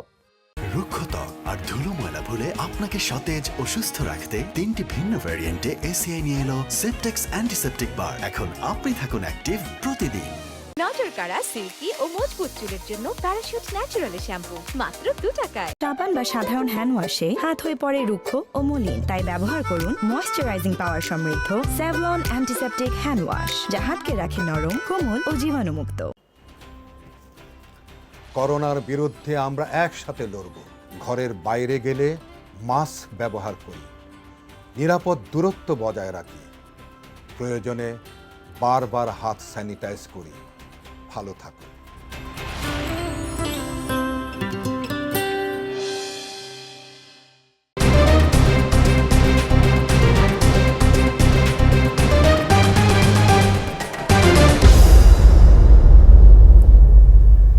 আবারও আমন্ত্রণ আমজনতায়। আমরা কথা বলছি কোভিড ও রাজনৈতিক বাস্তবতা নিয়ে। আমাদের সঙ্গে রয়েছেন বিএনপির তথ্য বিষয়ক সম্পাদক আজিজুল বারী হেলাল। আজিজুল বারী হেলাল, আপনি বিরতিতে যাবার আগের আলোচনাগুলো শুনছিলেন। একটা প্রশ্ন উঠে এসেছে স্বভাবতই যে আপনারা কতখানি যাচ্ছেন, কতখানি মানুষের পাশে দাঁড়াচ্ছেন। আর আজকে যেমন তথ্যমন্ত্রী বলছিলেন আপনারা যেটা করছেন সেটা আসলে অপপ্রচার চালাচ্ছেন জনস্বাস্থ্য বিষয় এবং এটা রীতিমতো আইনে অপরাধ বলে গণ্য হবে। আপনার বক্তব্য এই কোভিড মহামারী মোকাবেলায় সরকারের সাফল্য ব্যর্থতা নির্ধারণ করে দিচ্ছে কিনা? আজ বিএনপি মহাসচিব এ ব্যাপারে কথা বলেছেন যে আমলা নির্ভরতার কারণেই মহামারী মোকাবেলায় সরকার ব্যর্থ হচ্ছে। এর আগে আপনি মনে করে দেখুন, মাস দেড়েক আগে আওয়ামী লীগের সংসদ সদস্য, আওয়ামী লীগের সিনিয়র নেতা তোফায়েল আহমেদ আমলা নির্ভরতা নিয়ে একজন উষ্মা প্রকাশ করেছিলেন। অনেক জনপ্রতিনিধির একই রকম কথা বলেছেন প্রায়। এখন আপনার কি মনে হয় যে আমলা নির্ভরতার কারণেই কি সরকার করোনা ব্যবস্থাপনায় পিছিয়ে যাচ্ছে? আচ্ছা, ধন্যবাদ। আমাদের আজকে যে তিনজন, মানে আমি বলবো প্রতিশ্রুতিশীল তিনজন রাজনীতিবিদ, তাদেরকে এখন আর কম বয়সী বলা যাবে না, মধ্য বয়সী বলবো। তো তারা তিনজনেই তাদের অবস্থান থেকে ব্যাখ্যা করেছে। আমি জুনায়েদ সাকিকে যেখানে শেষ করলো সেটাই আসলে আমাদের স্বাস্থ্যবিধি মানার যে ব্যাপারটা, সেটাই আমাদের সবচেয়ে বেশি গুরুত্ব দিতে হবে এটা। তবে এখানে যে বিশৃঙ্খলাগুলো আপনি বলতে পারছেন যে অনেক রকমের অনিয়ম বা যেটাকে বলা হয় ম্যানেজমেন্টের প্রবলেম, সমন্বয়হীনতা, সিদ্ধান্তহীনতা, এই শব্দগুলো ওনারা ব্যবহার করেছেন। হ্যাঁ, আমি যেটা বলছি প্রথম হচ্ছে এই যে এটা একটা ভুল সিদ্ধান্ত। বাসের সংখ্যা বরং ডাবল করতে পারলে ভালো। যত বাস আছে সব বাসকে নামাতে পারলে স্বাস্থ্যবিধি মানা সম্ভব হবে। কারণ বাসের মধ্যে একটা সিট খালি রেখে যেটা, এটাও একটা সিদ্ধান্ত ছিল, ভুল সিদ্ধান্ত। কারণ বাসের মধ্যে একটা সিট খালি রাখলে 3 ফুট দূরত্ব যেটা, এটা বজায় থাকে না। এটা আমি শুরুতে বলছিলাম, মাঝখান থেকে অতিরিক্ত ভাড়া দেওয়া ছাড়া কোনো লাভ হয়নি, আর এটা মেনটেন করা সম্ভব না। আর অর্ধেক বাস চালাবেন সেটাও পারবেন না, কারণ কে বাসের খবর রাখবে? কত মালিক, কত সমিতি, কোন দিক দিয়ে কোন বাস চালাবে, এটা সম্ভব না। আমি বাস বেশি হলে ভিড় কম হবে। আর হেলাল যেখানে বলছিল, আমাদের তরুণ বলবো আজিজুল বারী হেলাল, সে ভ্যাকসিনের দুর্নীতি, আমি জানি না ভ্যাকসিনের দুর্নীতি কেনার সময় কোথাও দুর্নীতির কথা আমি শুনিনি। কিন্তু যেটা হচ্ছে, যেটা বারবার আসতেছে যে 5,500 টাকার ভ্যাকসিন 3,000 টাকা, তো এইটা মনে হয় আমার সম্ভবত ভ্যাকসিনের গুরুত্বটাকে বোঝাতে গিয়ে, অর্থাৎ ভ্যাকসিনটা যাতে কেউ হেলাফেলা না করে, সেই জন্য একটা বোধহয় স্বাস্থ্য মন্ত্রণালয় একটা বিজ্ঞপ্তি দিয়েছিল, সেখানে বোধহয় 2,500-3,000 টাকা। তো সেই ক্ষেত্রে আমরা যে টিকাগুলো কিনছি সেগুলো ভারত থেকে যেটা, এটা $4-5, আর এখন হয়তো চায়না থেকে যেটা, এটা তো দাম বলা যাবে না, তবু এটা $8-10 কাছাকাছি। কিন্তু আমাদের অন্যান্য জায়গা থেকে যে টিকাগুলো পাচ্ছি, এগুলো কোনোটা $80 পর্যন্ত আছে। মডার্নার টিকা, ফাইজারের টিকা, একটা টিকার দামই, কারণ আপনি এটা ফ্রি যদি পেয়েও থাকেন, কিন্তু এটা তো একটা মূল্য আছে। সেই মূল্য হিসাব করলে কিন্তু আর এটার খরচ, এই দেয়ার খরচ, এর সাথে এস্টাবলিশমেন্ট, ডাক্তার, অন্যান্য খরচ যোগ করে আসলে টিকাটা যে গুরুত্বপূর্ণ, একটা দামি জিনিস, সেটা বোঝানোর জন্য হয়তো এটার ব্যাখ্যা আরো ভালো দিতে পারতো স্বাস্থ্য মন্ত্রণালয় সেটা। আর যেখানটায় আসলে ভ্যাকসিন নিয়ে এখন হয়তো খুব উৎসাহ দেখা যাচ্ছে, কিন্তু আমি নিশ্চিত করে বলতে পারি যে আপনাকে এক পর্যায়ে ভ্যাকসিনের জন্য ব্যাপক ক্যাম্পেইন করতে হবে। এই কয়েকদিন পরে দেখা যাবে। এটা আমেরিকাতেও পারেনি। এখন আমেরিকাতে ভ্যাকসিন দিলে $100 দেওয়া হয়। চায়নাতে ভ্যাকসিন নিতে গেলে ওকে টিস্যু পেপার দেওয়া হয়, 1 ডজন ডিম দেওয়া হয়। ইন্দোনেশিয়াতে চিকেন ফ্রাই খাওয়ানো হয় ভ্যাকসিন দিতে গেলে। আমাদের এখনো এটা হবে। এখন হলো যারা নিবন্ধন করছে অথবা অত্যন্ত সচেতন জনগোষ্ঠী যারা, তারা এখন চলে আসছে এবং এটা হয়তো গণটিকা যেটা দেয়ার সক্ষমতা, এটা একটা প্রমাণ করার জন্য একটা মহড়া হয়ে গেছে। আমরা একদিনে 35 লক্ষের মতো টিকা দিতে পারছি। তার মানে দাঁড়াচ্ছে আমরা যদি সেন্টারের সংখ্যা বাড়াই, সেন্টারের সংখ্যা বাড়ালে এই একদিনে 1 কোটি টিকা দেওয়া সম্ভব। অর্থাৎ আমরা যদি টিকার সাপ্লাই সেটটা মেনটেন করতে পারি, তাইলে আমাদের পক্ষে 20-25 থেকে 1 মাসের মধ্যে আমাদের যে টার্গেট, এটা অ্যাচিভ করা সম্ভব। এটা কিন্তু পরশুদিন প্রমাণিত হয়েছে বাংলাদেশে, যে একদিনে 34 লক্ষ টিকা দেওয়া। বাংলাদেশে তো সেই টিকা দেওয়ার যে দীর্ঘ ব্যবস্থাপনা, দীর্ঘ ঐতিহ্য, বিশেষ করে ইপিআই এর যে কার্যক্রম, সেইখানে সেগুলো তো আসলে এটার একটা নিশ্চয়তা দেয় একরকম করে, যে বাংলাদেশে এই অভিজ্ঞতা আছে, এইরকম একটা সাপ্লাই চেইন বা এরকম একটা চেইন আমরা মেনটেন করছি অনেকদিন ধরে। মহড়ার দরকার ছিল, এটা মহড়াটা হয়ে গেছে। এর মধ্যে অনেক ধরনের সমস্যা দেখা দিচ্ছে, কোথায় কোথাও প্রবলেম গুলো, এগুলো ভুল ত্রুটিগুলো ধরা পড়ছে। আপনি কি SMS পেয়ে আসবেন নাকি SMS তারাই চলে আসবেন, এগুলো বিভিন্ন বিভ্রান্তি ছিল। এই মহড়ার কারণে এখন এটা যেই ভুল ত্রুটিগুলো আছে, যেটা আমাদের অসীমুল বললেন, যে গভর্নমেন্টের ডিসিশন গুলো আসলে জোনাল শেখ যেটা বলছে, কংক্রিট ডিসিশন বলতে কোনো কিছু নাই। অনবরত অবস্থার পরিবর্তন হচ্ছে। আর এই পরিবর্তনশীল অবস্থায় সিদ্ধান্ত গ্রহণ করার জন্য যে ধরনের সক্ষমতা দরকার, আস্তে আস্তে ধরেন শুরুর দিকে যে অবস্থা ছিল, আমাদের স্বাস্থ্য ব্যবস্থার অনিয়ম, দুর্নীতি, যা যা সবাই বলে, এগুলো সব স্বীকার করে বলছি। শুরুতে এটার যে অবস্থা ছিল, যে এটার টেস্ট করার ক্ষমতা, এটার তার চেয়ে এখন পরিস্থিতি খানিকটা হলো উন্নত হয়েছে বা উত্তরণ হয়েছে বলে আপনি মনে করছেন। কিন্তু এইসবের পরও যেটি প্রশ্ন থেকে যাচ্ছে বাকি সবার কথা থেকে, সেটা হচ্ছে অন্তত আজিজুল বারী হেলাল এবং জোনায়েদ সাকির কথা থেকে, যে সরকার সিচুয়েশন বুঝতে পারছে না, এমনটি তারা বলছেন। বিশেষ করে জোনায়েদ সাকির আলাদা করে বলেছেন যে এই সিদ্ধান্তগুলো আমলারা নিচ্ছেন বা যারা সরাসরি জনগণের সঙ্গে সম্পৃক্ত নন তারা নিচ্ছেন, ফলে সিদ্ধান্তগুলো জনবান্ধব হচ্ছে না শেষ পর্যন্ত। না, এখন তো টিকা কর্মসূচি থেকে তো জনগণ সম্পৃক্ত ভালোভাবে হয়েছে। আমাদের ওয়ার্ড কমিশনার থেকে আরম্ভ করে মেম্বাররা, রাজনৈতিক দলগুলো, এই জোনায়েদ সাকির এবং ইভেন আমিও বিএনপিকেও দেখছি এখন জায়গায় জায়গায় তারা ক্যাম্পেইন করতেছে। এটা বেশি গুরুত্বপূর্ণ ছিল। আরো আগের থেকে যদি আমরা মাস করার ব্যাপারে এই ক্যাম্পেইনটা সব রাজনৈতিক দল, যেটাকে সেটা রাজনৈতিক দলও করছে জনাব মিজানুর রহমান, কিন্তু আপনার কাছে জানতে চেয়েছি মূলত ওই জায়গা থেকে, যে এই যে আমলাতন্ত্রের কথা বারংবার বলা হচ্ছে, যে সেটা রাজনীতিকে ছাপিয়ে যাচ্ছে কোথাও কোথাও, এটাকে আপনি শঙ্কার মনে করেন কিনা বা আদৌ এটাকে যৌক্তিক মনে করেন কিনা এই অভিযোগ? আমি একটা পয়েন্ট যুক্ত করতে চাই। মানে সরকার, আমি একটা পয়েন্ট যুক্ত করতে চাই। সরকারের উপরে কোনো সৌমিত্র, আমি একটা পয়েন্ট যুক্ত করতে চাই। জনাব মিজানুর রহমান, যদি আপনি একটু সময় দেন, জোনায়েদ সাকির আপনার কথার প্রেক্ষিতে কোনো একটা পয়েন্ট যুক্ত করতে চান, তার কথাটা শুনে আমরা আপনার কথাই শুনতে চাই আবারও। জোনায়েদ সাকির, আপনি বলুন সংক্ষেপে। আচ্ছা, আমি যে কথাটা বলতে চাইছিলাম এর আগে সময়ের অভাবে বলা হয়নি, সেটা হচ্ছে যে এই মুহূর্তে তো একটা তো আমাদের স্বাস্থ্যবিধি, আর একটা গুরুত্বপূর্ণ জায়গা হচ্ছে টিকা দেওয়া। এখন আপনি বলছেন যে টিকা দেওয়া শুরু হয়ে গেছে, গণটিকা দেওয়া শুরু হয়েছে, এবং আওয়ামী লীগের সাধারণ সম্পাদক ওবায়দুল কাদের বিরোধী দলকে নিয়ে হাসি ঠাট্টা করছেন। কিন্তু বাস্তব অবস্থা হচ্ছে এই যে আপনি টিকার যত রেজিস্ট্রেশন করা হচ্ছে, তার তুলনায় সরকারের হাতে টিকার মজুদ অত্যন্ত কম। এবং এইটা এমন সময় ঘটছে যখন জনাব মিজানুর রহমান যিনি বললেন, অধ্যাপক মিজানুর রহমান, যে মডার্নার টিকা অথবা ফাইজারের টিকা আমরা $50 $80 দিয়ে কিনছি, অথচ বাংলাদেশ সরকারের কাছে প্রস্তাব আছে $7.5 স্পুটনিক 2 কোটি 3 কোটি অতি দ্রুত আগামী 3 মাসের মধ্যে, 1 সপ্তাহ থেকে 3 মাসের মধ্যে সরবরাহ করা এবং ঢাকা এয়ারপোর্টে সেটা নামিয়ে দিয়ে যাওয়া। সুতরাং এই তথ্য থাকার পরও আমরা দেখছি বিশেষ স্বার্থান্বেষী মহল এবং নানা ধরনের শক্তির কারণে বাংলাদেশ সরকার জনগণের পক্ষে সিদ্ধান্ত গ্রহণ করতে পারছেন না। তারা বিভিন্ন রকম স্বার্থান্বেষী শক্তির নিয়ন্ত্রণে থাকার ফলে এইরকম প্রস্তাব আছে, অথচ আমরা টিকার ক্ষেত্রে এই স্বচ্ছতাটা দেখছি না।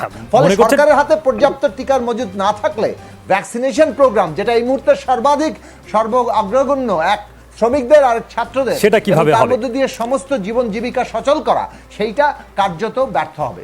বুঝতে পেরেছি আপনার প্রশ্ন। জনাব মিজানুর রহমান, আপনি নিশ্চয়ই আপনার যে বক্তব্য রয়েছে সেটা শুনতে চাই। এবং এর সঙ্গে আমি স্পুটনিকের $7.5 প্রস্তাবটা কোথায় দিয়েছে, কাকে দিয়েছে আমি জানি না। তবে এটা স্পুটনিক বাংলাদেশে একটা এজেন্সির মাধ্যমে দিতে হবে, যেটা যেটা সিরাম ইনস্টিটিউটের সময় যখন ভ্যাকসিনগুলোকে নেওয়া হয়েছিল এজেন্ট হিসাবে, তখন আমরা কিন্তু সবাই এটার সমালোচনা শুনেছিলাম। কিন্তু একইভাবে এখন আরেকটা ব্যবসায়িক প্রতিষ্ঠান অথবা তাদের মাধ্যমে এটা আনার জন্য প্রস্তাব আসছে, এরকম পত্রিকায় দেখেছি, আমি জানি না সরকারের স্ট্যান্ডটা কি। কিন্তু আমি যেটা বলছি, আপনাকে টিকার এখন যে পর্যাপ্ততা, এটা আমার মনে হচ্ছে আর কি এই 15 তারিখের মধ্যে আরো 50 লাখ টিকা চলে আসবে এবং আগামী মাসের লাগাত আরো 2-2.5 কোটি বা সেপ্টেম্বর টিকার কোনো সরবরাহ আমার মনে হয় না এখন যে অবস্থায় আসছে এটা আমাদের এই কর্মসূচি অব্যাহত রাখছে। কিন্তু আমি আবার বলছি, এই টিকা আপনাকে শতভাগ তো সুরক্ষা দিচ্ছে না।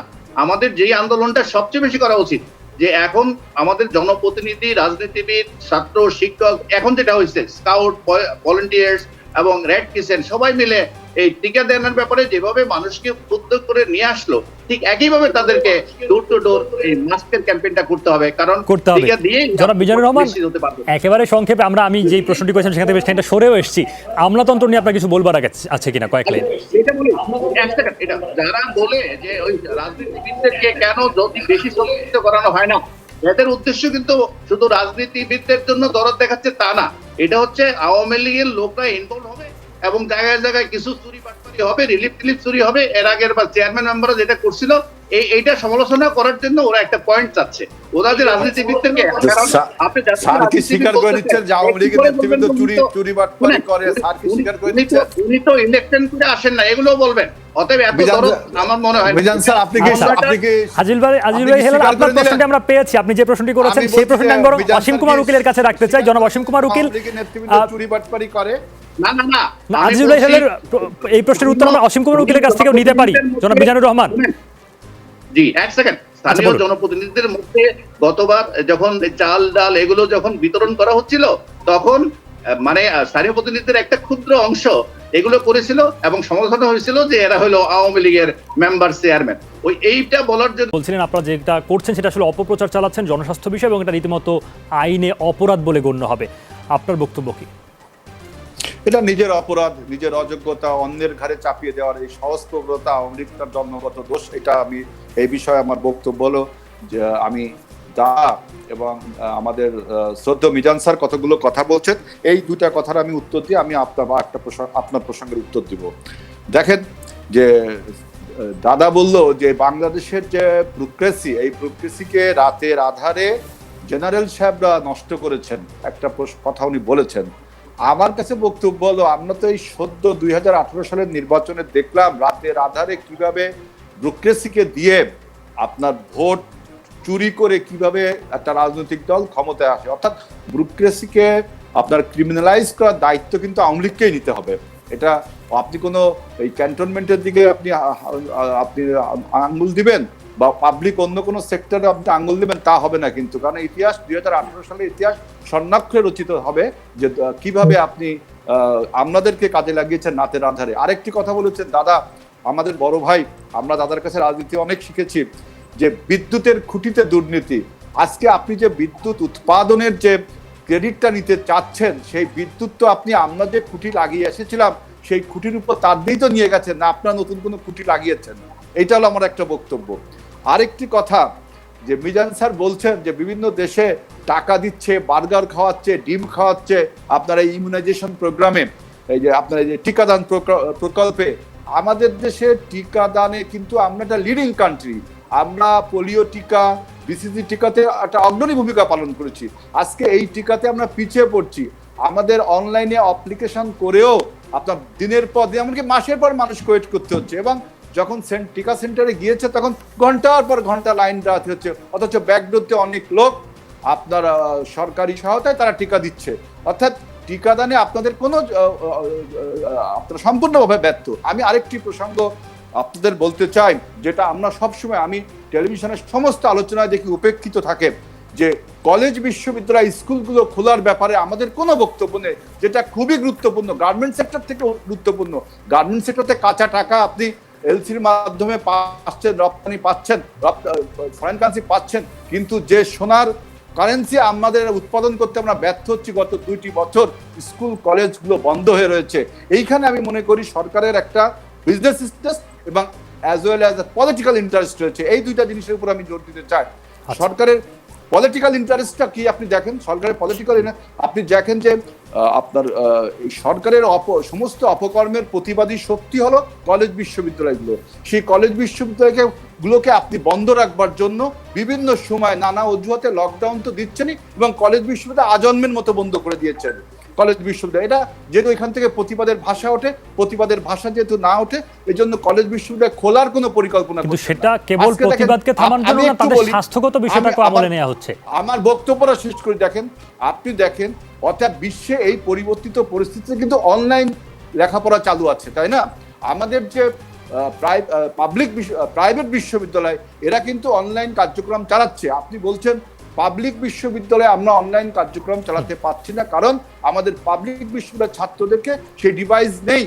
কিন্তু সরকারের স্টিমুলেশন প্যাকেজের মাধ্যমে আপনি যদি অন্য অন্য সেক্টরকে টাকা কামানোর জন্য আপনি টাকা দিতে পারেন, স্টিমুলেশন প্যাকেজ দিতে পারেন, তাহলে কেন আমাদের এই সমস্ত পাবলিক বিশ্ববিদ্যালয়ের দরিদ্র ছাত্রদেরকে আপনি সেই ডিভাইসটা কেনার বা মোবাইল ডেটা কেনার মতো টাকা আপনি দিতে পারছেন না? কারণ এখানে আপনার একটা বিজনেস ইন্টারেস্ট রয়েছে, যে সমস্ত প্রাইভেট বিশ্ববিদ্যালয়গুলো আপনার মোটা অঙ্কের টাকা ছাত্রদের কাছ থেকে নিয়ে আজকে অনলাইন বিজনেস, অনলাইন ক্লাস চালু করছে। যদিও এই অনলাইন যে ক্লাসগুলো হচ্ছে আপনার প্রাইভেট বিশ্ববিদ্যালয়গুলো, এর মান নিয়ে আমার যথেষ্ট প্রশ্ন আছে, কিন্তু তারপরেও শিক্ষা কার্যক্রম তারা চালু রেখেছে মোটা অঙ্কের টাকা। অর্থাৎ আপনি এই জায়গাতেও আসলে সরকারের স্বার্থান্বেষী একটা জায়গা দেখতে পাচ্ছেন। এখন আপনার কাছে যেটা প্রশ্ন সেটা বললে আমি আপনার বক্তব্যগুলি অন্যদের সঙ্গে কথা বলতে চাই। জনাব আজিজুল বারী হেলাল, সেটা হচ্ছে আপনারা কতটুকু দাঁড়িয়েছেন, কয়েক লাইনে বললেই হবে।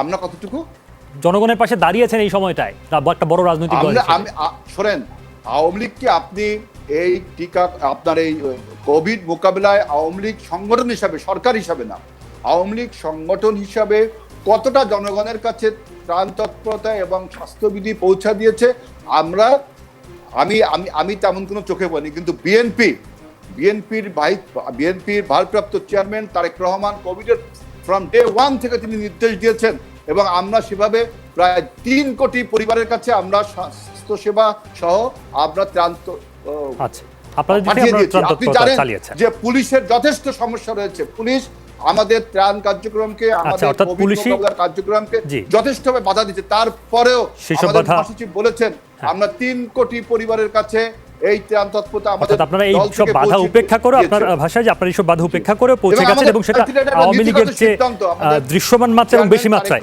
জনাব, আপনার কথা বুঝতে পেরেছি জনাব আজিজুল বারী হেলাল। আপনার কাছে আমার যে প্রশ্ন ছিল সেই উত্তর আমি পেয়েছি। যেতে চাই জনাব মিজানুর রহমানের কাছে। ডক্টর মিজানুর রহমান, আজিজুল বারী হেলাল শিক্ষাক্ষেত্রে সরকারের যেই স্বার্থের জায়গা সেটিকে আলোচনায় আনতে চেয়েছেন, স্বার্থের জায়গায় তিনি উল্লেখ করেছেন।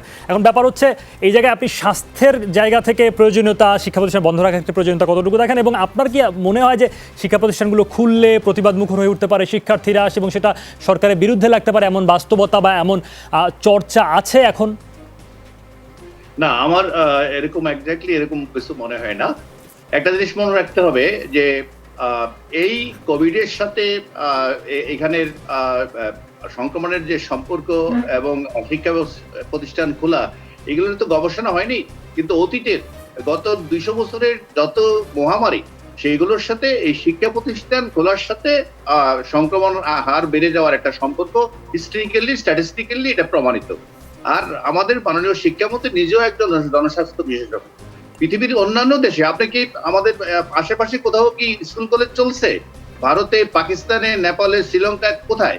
আমাদের মনে রাখতে হবে যে আমরা একটা বিচ্ছিন্নভাবে একটা সিদ্ধান্ত নেওয়া যাবে না, এবং তবে আমি একেবারে মানে শতভাগ যদি পারতাম আমরা যদি অনলাইনে চলে যেতে, সেটা ভালো হতো। কিন্তু তারপরেও পাবলিক বিশ্ববিদ্যালয়গুলো এখন সবকটা বিশ্ববিদ্যালয় এখন ক্লাস এবং পরীক্ষা, এবং জাতীয় বিশ্ববিদ্যালয় সহ কলেজগুলোতে, কালকে একটা উদাহরণ দিয়ে বলি, গতকালকে আমাদের ঢাকা বিশ্ববিদ্যালয়ের সমাজবিজ্ঞান বিভাগের একটা পরীক্ষা ছিল, 200 জন ক্যান্ডিডেট ছিল, এর মধ্যে 198 জন উপস্থিত ছিল, পরীক্ষা দিচ্ছে তারা, অনলাইনে পরীক্ষাও হচ্ছে। কিন্তু আমি তারপরেও বলবো এই অনলাইনের পড়াশোনা কখনো অন ক্যাম্পাসের বিকল্প না, ক্যাম্পাস আমাদের খুলতেই হবে, সম্ভবত সেটা খুলে দিতে পারলে ভালো হতো। এখন ব্যাপার হচ্ছে প্রতিবাদ এবং প্রতিরোধ জেগে ওঠার মতো বাস্তবতা বা তেমন পরিস্থিতি অন্তত আছে কিনা ক্যাম্পাসগুলোতে? না, আমি বলছি যে কলেজ তো খুলতেই হবে, এখন ক্রমান্বয়ে সেদিকেই যাচ্ছে।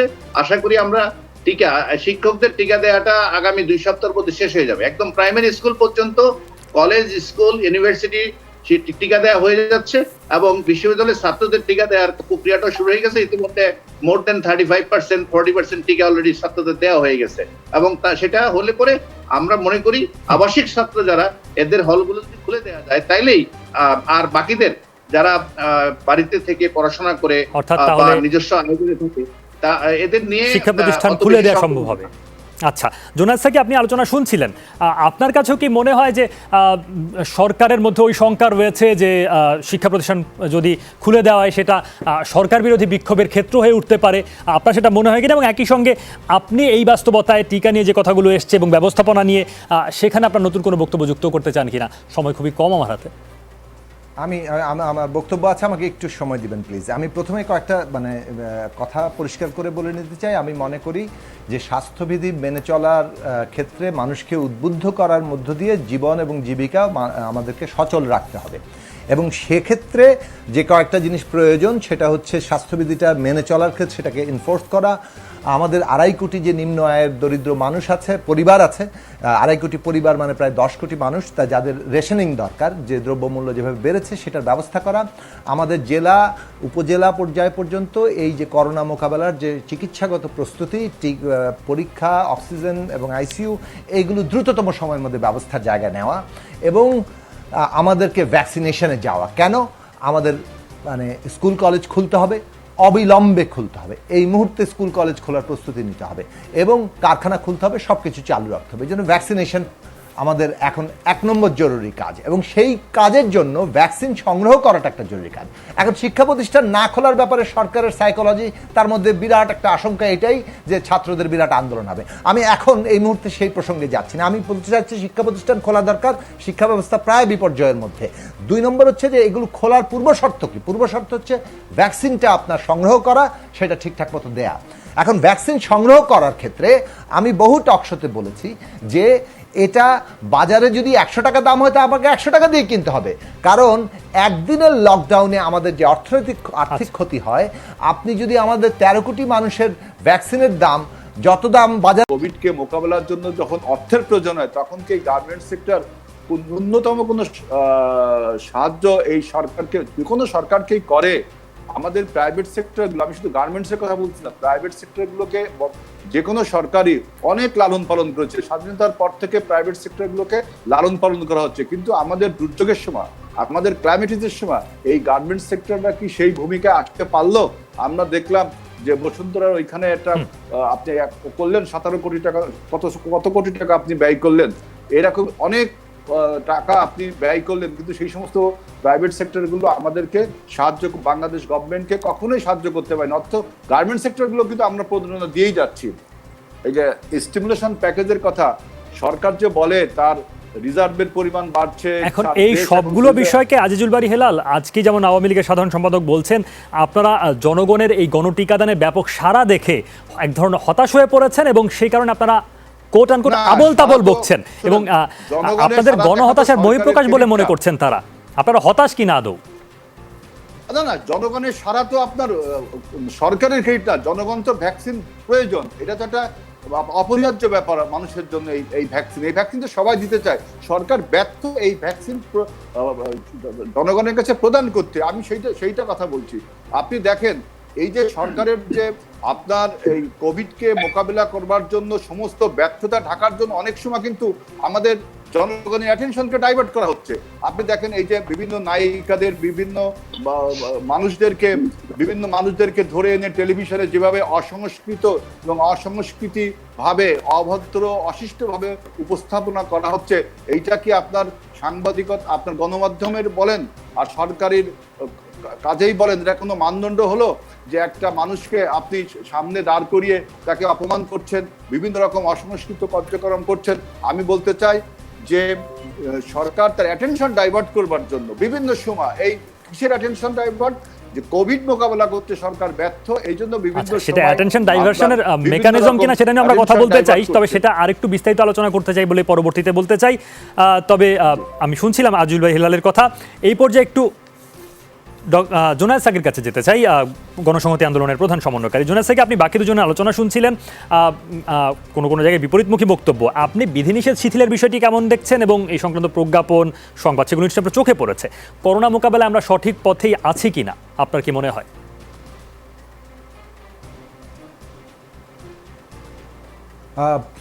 ধন্যবাদ সবাইকে, সালাম ও শুভেচ্ছা। আমি অসীম কুমার উকিল হয়ে মানে অসীমদার কথা শুনেছি এবং আজিজুল বারী হেলাল সাহেবের কথা শুনলাম। মানে আমার খুব পরিষ্কার বক্তব্য হচ্ছে যে সরকারের যে কোভিড মোকাবেলার যে পদক্ষেপগুলো, এগুলোর মধ্যে যথাযথ কোনো সমন্বয় নেই। পরিকল্পনা একটা স্বল্পমেয়াদী, মধ্যমেয়াদী এবং দীর্ঘমেয়াদী যে পরিকল্পনা থাকা দরকার, সেই পরিকল্পনা নেই। এটা ঠিক যে হ্যাঁ, বাস্তবতার অনুযায়ী আমাদের সিদ্ধান্ত অনেক ক্ষেত্রে বদলাতে পারে। খুব সুন্দর কথা বলেছেন Asim, the concrete analysis of the concrete situation. তো কিন্তু আমার তো মনে হচ্ছে যে মানে কংক্রিট সিচুয়েশনটা কি সেটাই সরকার ঠিকঠাক মতো বুঝতে পারছে না, এবং বুঝতে পারছে না বলেই তাদের সিদ্ধান্তের মধ্যে একটা প্রচণ্ড সমন্বয়হীনতা সেটা যেমন দেখা যাচ্ছে, এবং সিদ্ধান্ত আসলে বিভিন্ন পক্ষ গ্রহণ করছেন, যার মধ্যে ক্ষমতার মধ্যেও কোনো দেখা যাচ্ছে না, অর্থাৎ যে একটা ভারসাম্য থাকা দরকার। যেমন ধরুন, অনেক সিদ্ধান্ত গ্রহণ করছেন, সেটা পরিষ্কার বোঝা যাচ্ছে যে আওয়ামী লীগের রাজনৈতিক নেতৃত্ব যাদের একটা অভিজ্ঞতা আছে, তারা এই ধরনের সিদ্ধান্ত গ্রহণ করতো না। এটা সম্পূর্ণভাবে একটা আমলাতান্ত্রিক সিদ্ধান্ত মানে বলেই ধারণা করা যায়, যেটা জনবিচ্ছিন্ন একটা সিদ্ধান্তের জায়গা। এরকম ঘটনা কিছুদিন আগেই আপনার অনেকভাবে ঘটেছে, এবং তার মধ্যে একটা বড় উদাহরণ হচ্ছে গার্মেন্টস শ্রমিকদের যে ঘটনাটি ঘটলো। আপনারা দেখেছেন যে সরকারের সাথে গার্মেন্ট মালিকদের বৈঠক হয়েছে, এবং সেই বৈঠকে সিদ্ধান্ত নেওয়া হয়েছে যে গার্মেন্ট খুলে দেওয়া হবে। এখন এই ক্ষেত্রে আমরা বলেছি যে গার্মেন্ট সেক্টর কিংবা রপ্তানি খাতটা বাংলাদেশের বাজারের উপর কেবল নির্ভরশীল নয়, এটা আন্তর্জাতিক সাপ্লাই চেইন। কাজেই সেখানকার অর্ডার, প্রতিযোগিতা, অনেকগুলো ফ্যাক্টর আছে। সেক্ষেত্রে যদি উৎপাদন চালু করতে হয়, তাহলে শ্রমিকরা কিভাবে আসবে তার একটা সিদ্ধান্ত গ্রহণ করা দরকার। 2, শ্রমিকদের যদি ওখানে করোনা ছড়িয়ে পড়ে, তাহলে সেটার আরও পরিণতি খারাপ হবে। কাজেই শ্রমিকদেরকে কিভাবে ভ্যাকসিনেশনের আওতায় অগ্রাধিকার ভিত্তিতে আনা যায় সেই ব্যবস্থা করতে হবে। তাহলে এই দুটো সিদ্ধান্ত রাজনৈতিক দূরদর্শিতার সাথে যুক্ত। আওয়ামী লীগ নেতৃত্ব থাকলে হয়তো আমরা আশা করতে পারতাম যে তাদের রাজনৈতিক অভিজ্ঞতার কারণে, কিন্তু এটা যে সম্পূর্ণভাবে আমলাতান্ত্রিক সিদ্ধান্ত হয়েছে, যে যে কোনো শ্রমিকরা কিভাবে আসবে তার ব্যবস্থা না করেই পুরোপুরি সব কিছু মানে সিদ্ধান্ত নিয়ে নেওয়া হলো, এবং মালিকরা বলে দিলেন অথবা তাদের নিচের লোকেরা বলে দিলেন যে তাদেরকে পরের দিনই কাজে যোগ দিতে হবে, এবং তার পরিণতি জনদুর্ভোগের ভয়াবহতা আমরা সবাই জানি। তো এই জিনিসটা, কংক্রিট সিচুয়েশনটা সম্পর্কে পরিষ্কারভাবে এই সরকারের ধারণার অভাব আছে, এবং সরকারের সিদ্ধান্ত গ্রহণকারী প্রতিষ্ঠানগুলোরও এখন বিরাট একটা তালগোল পাকিয়ে গেছে বলেই মানুষ ধারণা করে। তাহলে কি আপনি দুটো জায়গাকে আলাদা করে দেখতে চাইছেন কিনা জুনায়েদ সাকি, যে সরকার, রাজনৈতিক নেতৃত্ব এবং আমলাতন্ত্র আসলে আলাদা আলাদা স্বতন্ত্র সত্তার মতো কাজ করছে, এবং সেই ক্ষেত্রে বাদবাকি অন্যান্য যে সিদ্ধান্তগুলো রয়েছে সেইখানে সেগুলোকে শেষ পর্যন্ত ন্যূনতম যে সমন্বয় থাকার কথা, আমার কথাটা শোনেন, সেটা হচ্ছে যে বাংলাদেশে তো রাজনৈতিক প্রক্রিয়া নাই হয়ে গেছে। ফলে এখানে এই সমস্ত যাদের যে সিদ্ধান্ত থাকার কথা এবং যে ধরনের সমন্বয় থাকার কথা, সেই সমন্বয়ের অভাব দেখা যাচ্ছে, এবং মানে জনবিচ্ছিন্ন শক্তি অথবা ক্ষমতা সিদ্ধান্ত গ্রহণকারীর জায়গায় চলে আসছে, এবং যার ফলে এরকম গণবিরোধী অথবা ভয়াবহ পরিণাম নিয়ে আসে, এরকম সিদ্ধান্ত আসছে।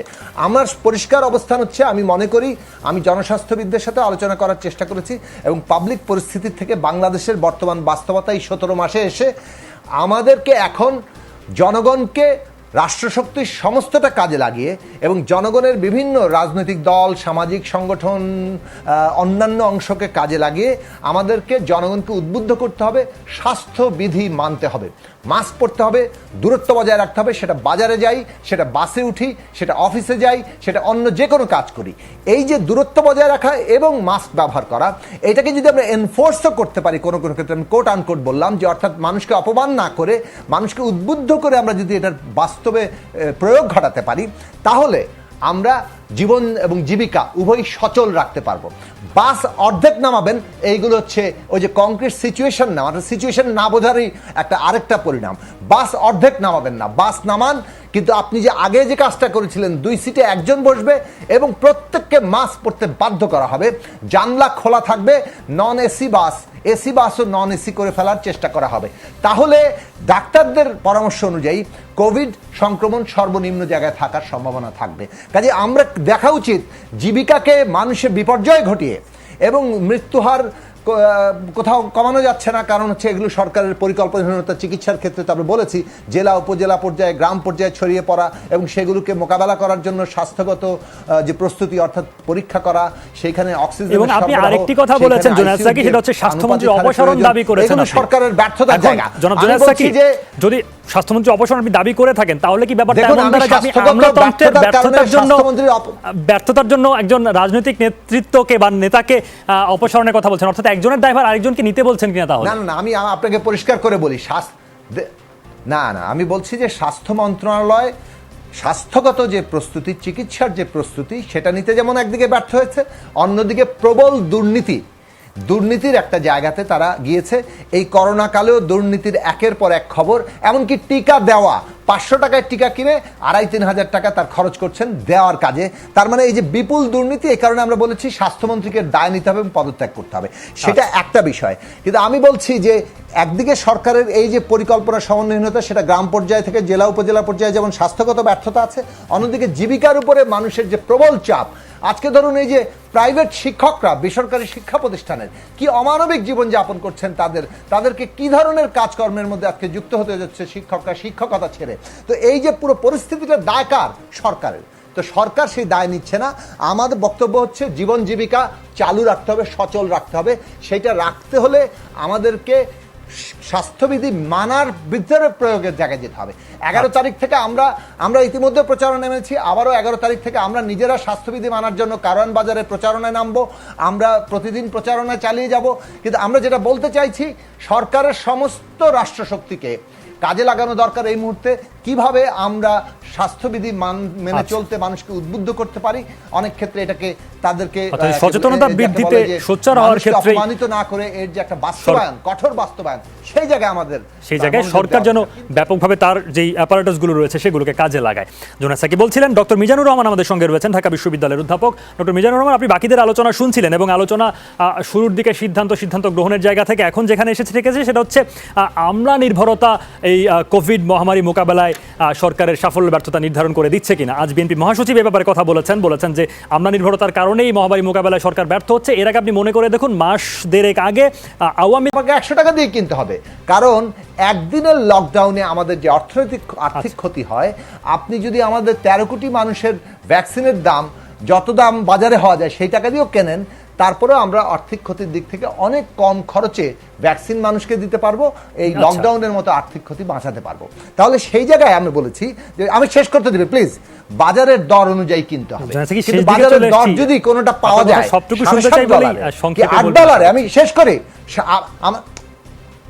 আমি একেবারে শেষ কথা চলে আসছি। বাজারে যদি কোথাও $8 পাওয়া যায়, কোথাও যদি, আর আপনি সেটা যখন কেনেন না, প্রস্তাব দেন না, যখন এটা একটা পাবলিক ডিসকোর্সের ব্যাপার, যে স্পুটনিকের এই টিকা কেনার ব্যাপারটা নিয়ে সরকারের বিভিন্ন পর্যায়ে আলোচনা হচ্ছে, কিন্তু সরকারের এখানে এটা সিদ্ধান্ত গ্রহণ হচ্ছে না, এই নিয়ে টেলিভিশন টক শো পত্রপত্রিকা লেখালেখি হচ্ছে, যখন অসীম কুমার উকেল আমাকে এটা বলেন অসৎ উদ্দেশ্যপূর্ণভাবে কথা বলছি, আমি বরং দেখতে পাচ্ছি যে একটা অসৎ স্বার্থ গোষ্ঠী বাংলাদেশে এই জনস্বার্থের জায়গাটাকে বাধা দিচ্ছে এবং অসীম কুমার উকিল ভাইরা এটাকে আড়াল করছেন, সেটাই বরং অসৎ কাজ হচ্ছে।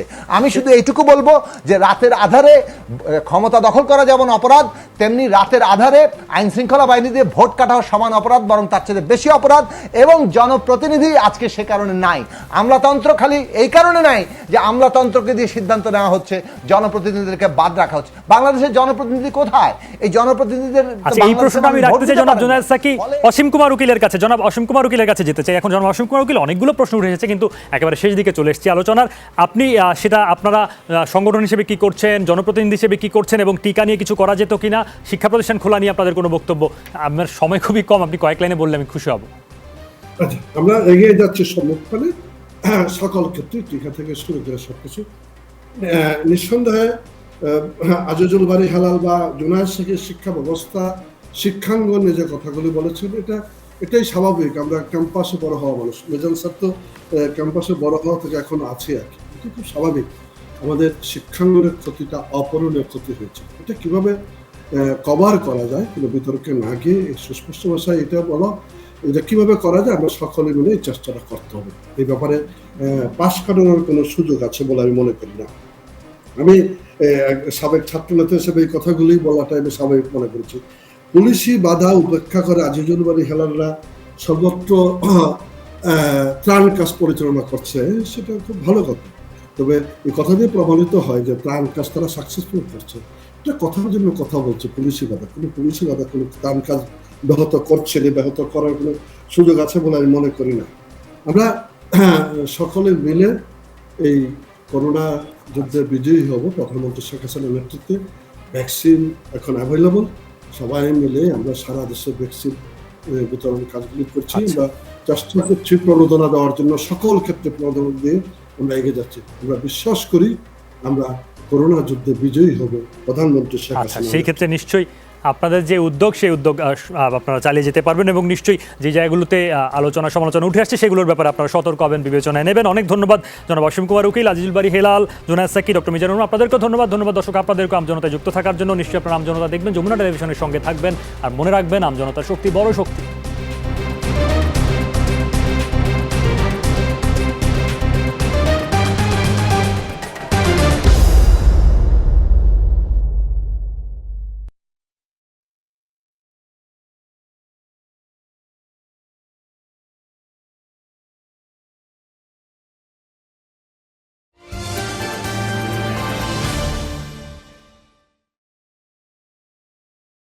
এখন মাসের 2টি বিল বিকাশ করুন কোনো চার্জ ছাড়াই।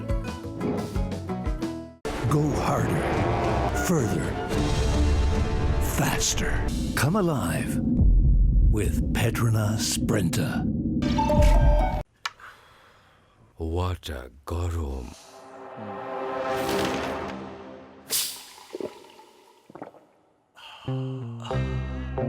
What a refreshing! আরে এতটুকু পেপসি রাখলি কেন আমার জন্য? এটাও খেয়ে ফেলতে। What a দোস্ত! পেপসি, প্রতি চুমুক রিফ্রেশিং, প্রতি চুমুকে সোয়াগ। সব দিয়েছি, বিকাশ অ্যাপের পে বিলে এক জায়গা থেকে তুমি সব বিল দিতে পারবে। আমার ছেলে মেয়ে দেশের সবচেয়ে বড় বিল পেমেন্ট নেটওয়ার্কে সব বিল বিকাশ করুন নিশ্চিন্তে। আটকে গেছি দোস্ত।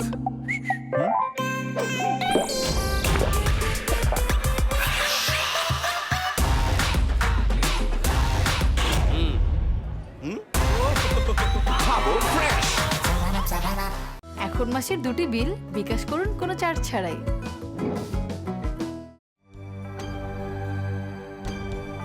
নানি নানি, ভাই কি হয়েছে?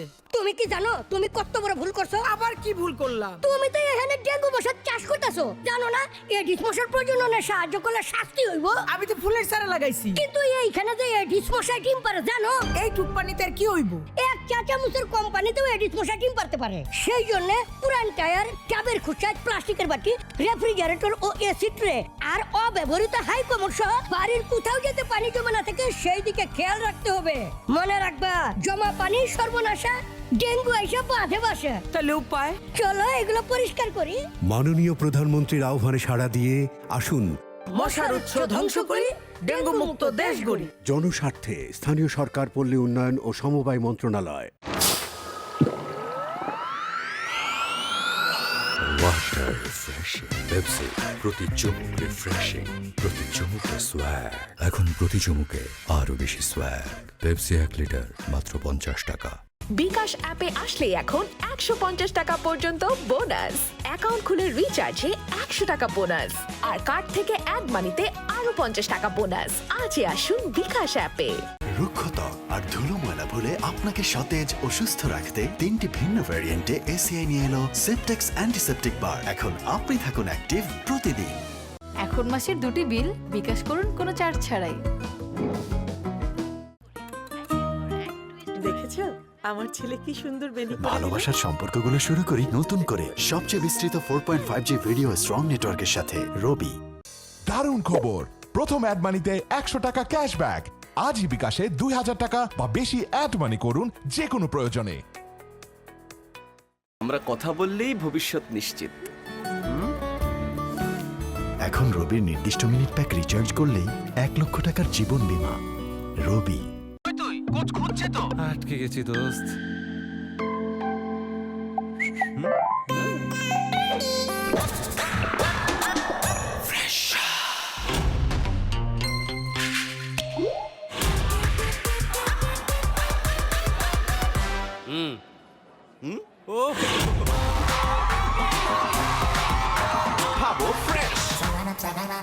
দারুণ খবর, প্রথম অ্যাড মানিতে 100 টাকা ক্যাশব্যাক। আজই বিকাশে 2000 টাকা বা বেশি অ্যাড মানি করুন যে কোনো প্রয়োজনে। Red King men's cooling oil, এতে আছে কুলিং ক্রিস্টাল সমৃদ্ধ power tube. Red King men's cooling oil. দারুণ খবর, প্রথম অ্যাড মানিতে 100 টাকা ক্যাশব্যাক। আজই বিকাশে 2000 টাকা বা বেশি অ্যাড মানি করুন যে কোনো প্রয়োজনে। দেশের সর্বনিম্ন ক্যাশ আউট চার্জ শুধুমাত্র নগদে। দেশি নগদে বেশি লাভ। ছোট থেকেই নিজের পায়ে দাঁড়ানোর জন্য কাজ করে গেছি। এমনি বিদ্যুতের লাইনে কাজ ধরলাম এক সময়। একদিন এক জায়গায় লাইন পড়ে গেছে, ঠিক করতে পলে উঠলাম।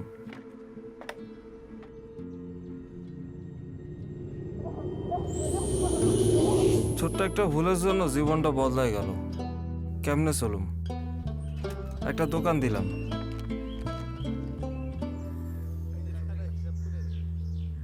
কিন্তু মানুষ বিভিন্ন প্রয়োজনে দোকানে না আসা বাজারে চলে যায়, তাদের বিকাশ লাগে। তখন সিদ্ধান্ত নিলাম বিকাশ আনবো। তারপর থেকে এলাকার মানুষের আর কষ্ট করে বাজারে যাওয়া লাগে না, সবাই আমার কাছে আসে, বিকাশ করতে এসে সদয়ও কেনে। এইভাবে আমার ব্যবসাটা দাঁড়ায় গেল। আমার কাছে বিকাশ মানে স্বপ্ন পূরণ করার সাহস। কামরুলের মতো 3 লক্ষেরও বেশি এজেন্ট বিকাশকে সাথে নিয়ে নিজেদের স্বপ্ন পূরণ করছে। এভাবেই বিকাশ আছে কোটি মানুষের পাশে, যে কোনো প্রয়োজনে, সব সময়, সব প্রয়োজনে বিকাশ।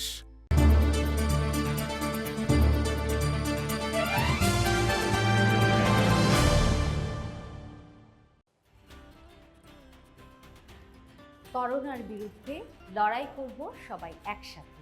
বাইরে গেলে মাস্ক পরি, নিরাপদ দূরত্ব বজায় রাখি। প্রয়োজনে বারবার সাবান দিয়ে হাত ধুই, স্যানিটাইজ করি। তাহলেই আমরা করব জয় নিশ্চয়।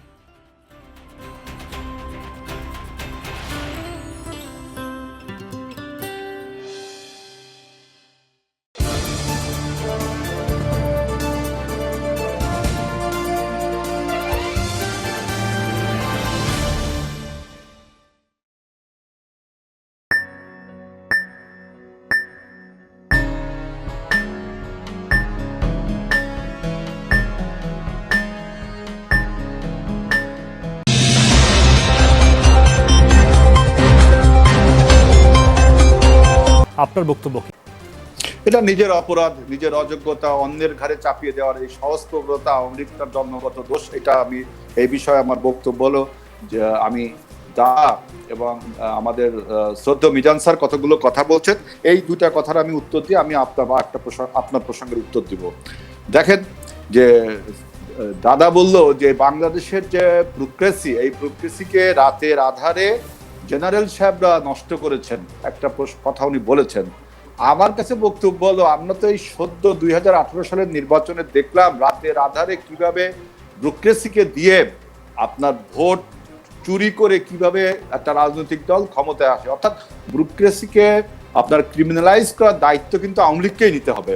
এটা আপনি কোনো এই ক্যান্টনমেন্টের দিকে আপনি আঙ্গুল দিবেন বা পাবলিক অন্য কোনো সেক্টরে আপনি আঙ্গুল দিবেন তা হবে না কিন্তু, কারণ ইতিহাস 2018 সালের ইতিহাস স্বর্ণাক্ষরে রচিত হবে যে কিভাবে আপনি আমাদেরকে কাজে লাগিয়েছেন রাতের আধারে। আরেকটি কথা বলেছেন দাদা, আমাদের বড় ভাই, আমরা দাদার কাছে রাজনীতি অনেক শিখেছি, যে বিদ্যুতের খুঁটিতে দুর্নীতি।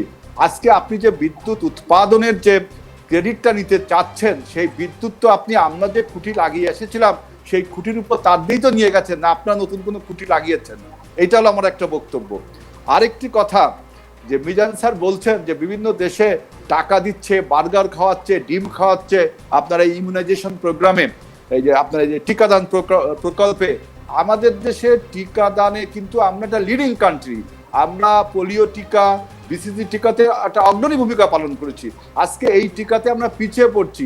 আমাদের অনলাইনে অ্যাপ্লিকেশন করেও আপনার দিনের পর দিন, এমনকি মাসের পর মানুষ ওয়েট করতে হচ্ছে, এবং যখন টিকা সেন্টারে গিয়েছে তখন ঘন্টার পর ঘন্টা লাইন দাঁড়াতে হচ্ছে, অথচ ব্যাকডোরতে অনেক লোক আপনার সরকারি সহায়তায় তারা টিকা দিচ্ছে।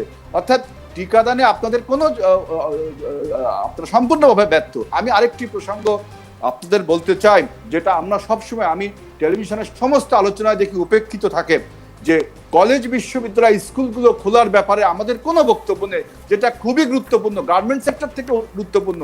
গার্মেন্টস সেক্টরে কাঁচা টাকা আপনি এলসির মাধ্যমে পাচ্ছেন, রপ্তানি পাচ্ছেন, ফরেন কারেন্সি পাচ্ছেন, কিন্তু যে সোনার কারেন্সি আমাদের উৎপাদন করতে আমরা ব্যর্থ হচ্ছি গত 2টি বছর। স্কুল কলেজগুলো বন্ধ হয়ে রয়েছে। এইখানে আমি মনে করি সরকারের একটা বিজনেস ইন্টারেস্ট এবং as well as political interest রয়েছে। এই দুইটা জিনিসের উপর আমি জোর দিতে চাই। সরকারের পলিটিক্যাল ইন্টারেস্টটা কি আপনি দেখেন, সরকারের পলিটিক্যাল আপনি দেখেন যে আপনার সরকারের সমস্ত অপকর্মের প্রতিবাদী শক্তি হলো কলেজ বিশ্ববিদ্যালয়গুলো। সেই কলেজ বিশ্ববিদ্যালয়গুলোকে আপনি বন্ধ রাখবার জন্য বিভিন্ন সময় নানা অজুহাতে লকডাউন তো দিচ্ছেনই, এবং কলেজ বিশ্ববিদ্যালয় আজন্মের মতো বন্ধ করে দিয়েছেন কলেজ বিশ্ববিদ্যালয়। এটা যেহেতু এখান থেকে প্রতিবাদের ভাষা ওঠে, প্রতিবাদের ভাষা যেহেতু না ওঠে, এই জন্য কলেজ বিশ্ববিদ্যালয় খোলার কোনো পরিকল্পনা, কিন্তু সেটা কেবল প্রতিবাদকে থামানোর জন্য না, তাদের স্বাস্থ্যগত বিষয়টাকে আমলে নেওয়া হচ্ছে। আমার বক্তব্যটা শেষ করে দেখেন, আপনি দেখেন, অর্থাৎ বিশ্বে এই পরিবর্তিত পরিস্থিতিতে কিন্তু অনলাইন লেখাপড়া চালু আছে, তাই না? আমাদের যে প্রাইভেট বিশ্ববিদ্যালয়, এরা কিন্তু অনলাইন কার্যক্রম চালাচ্ছে। আপনি বলছেন পাবলিক বিশ্ববিদ্যালয়ে আমরা অনলাইন কার্যক্রম চালাতে পারছি না, কারণ আমাদের পাবলিক বিশ্ববিদ্যালয়ের ছাত্রদেরকে সেই ডিভাইস নেই।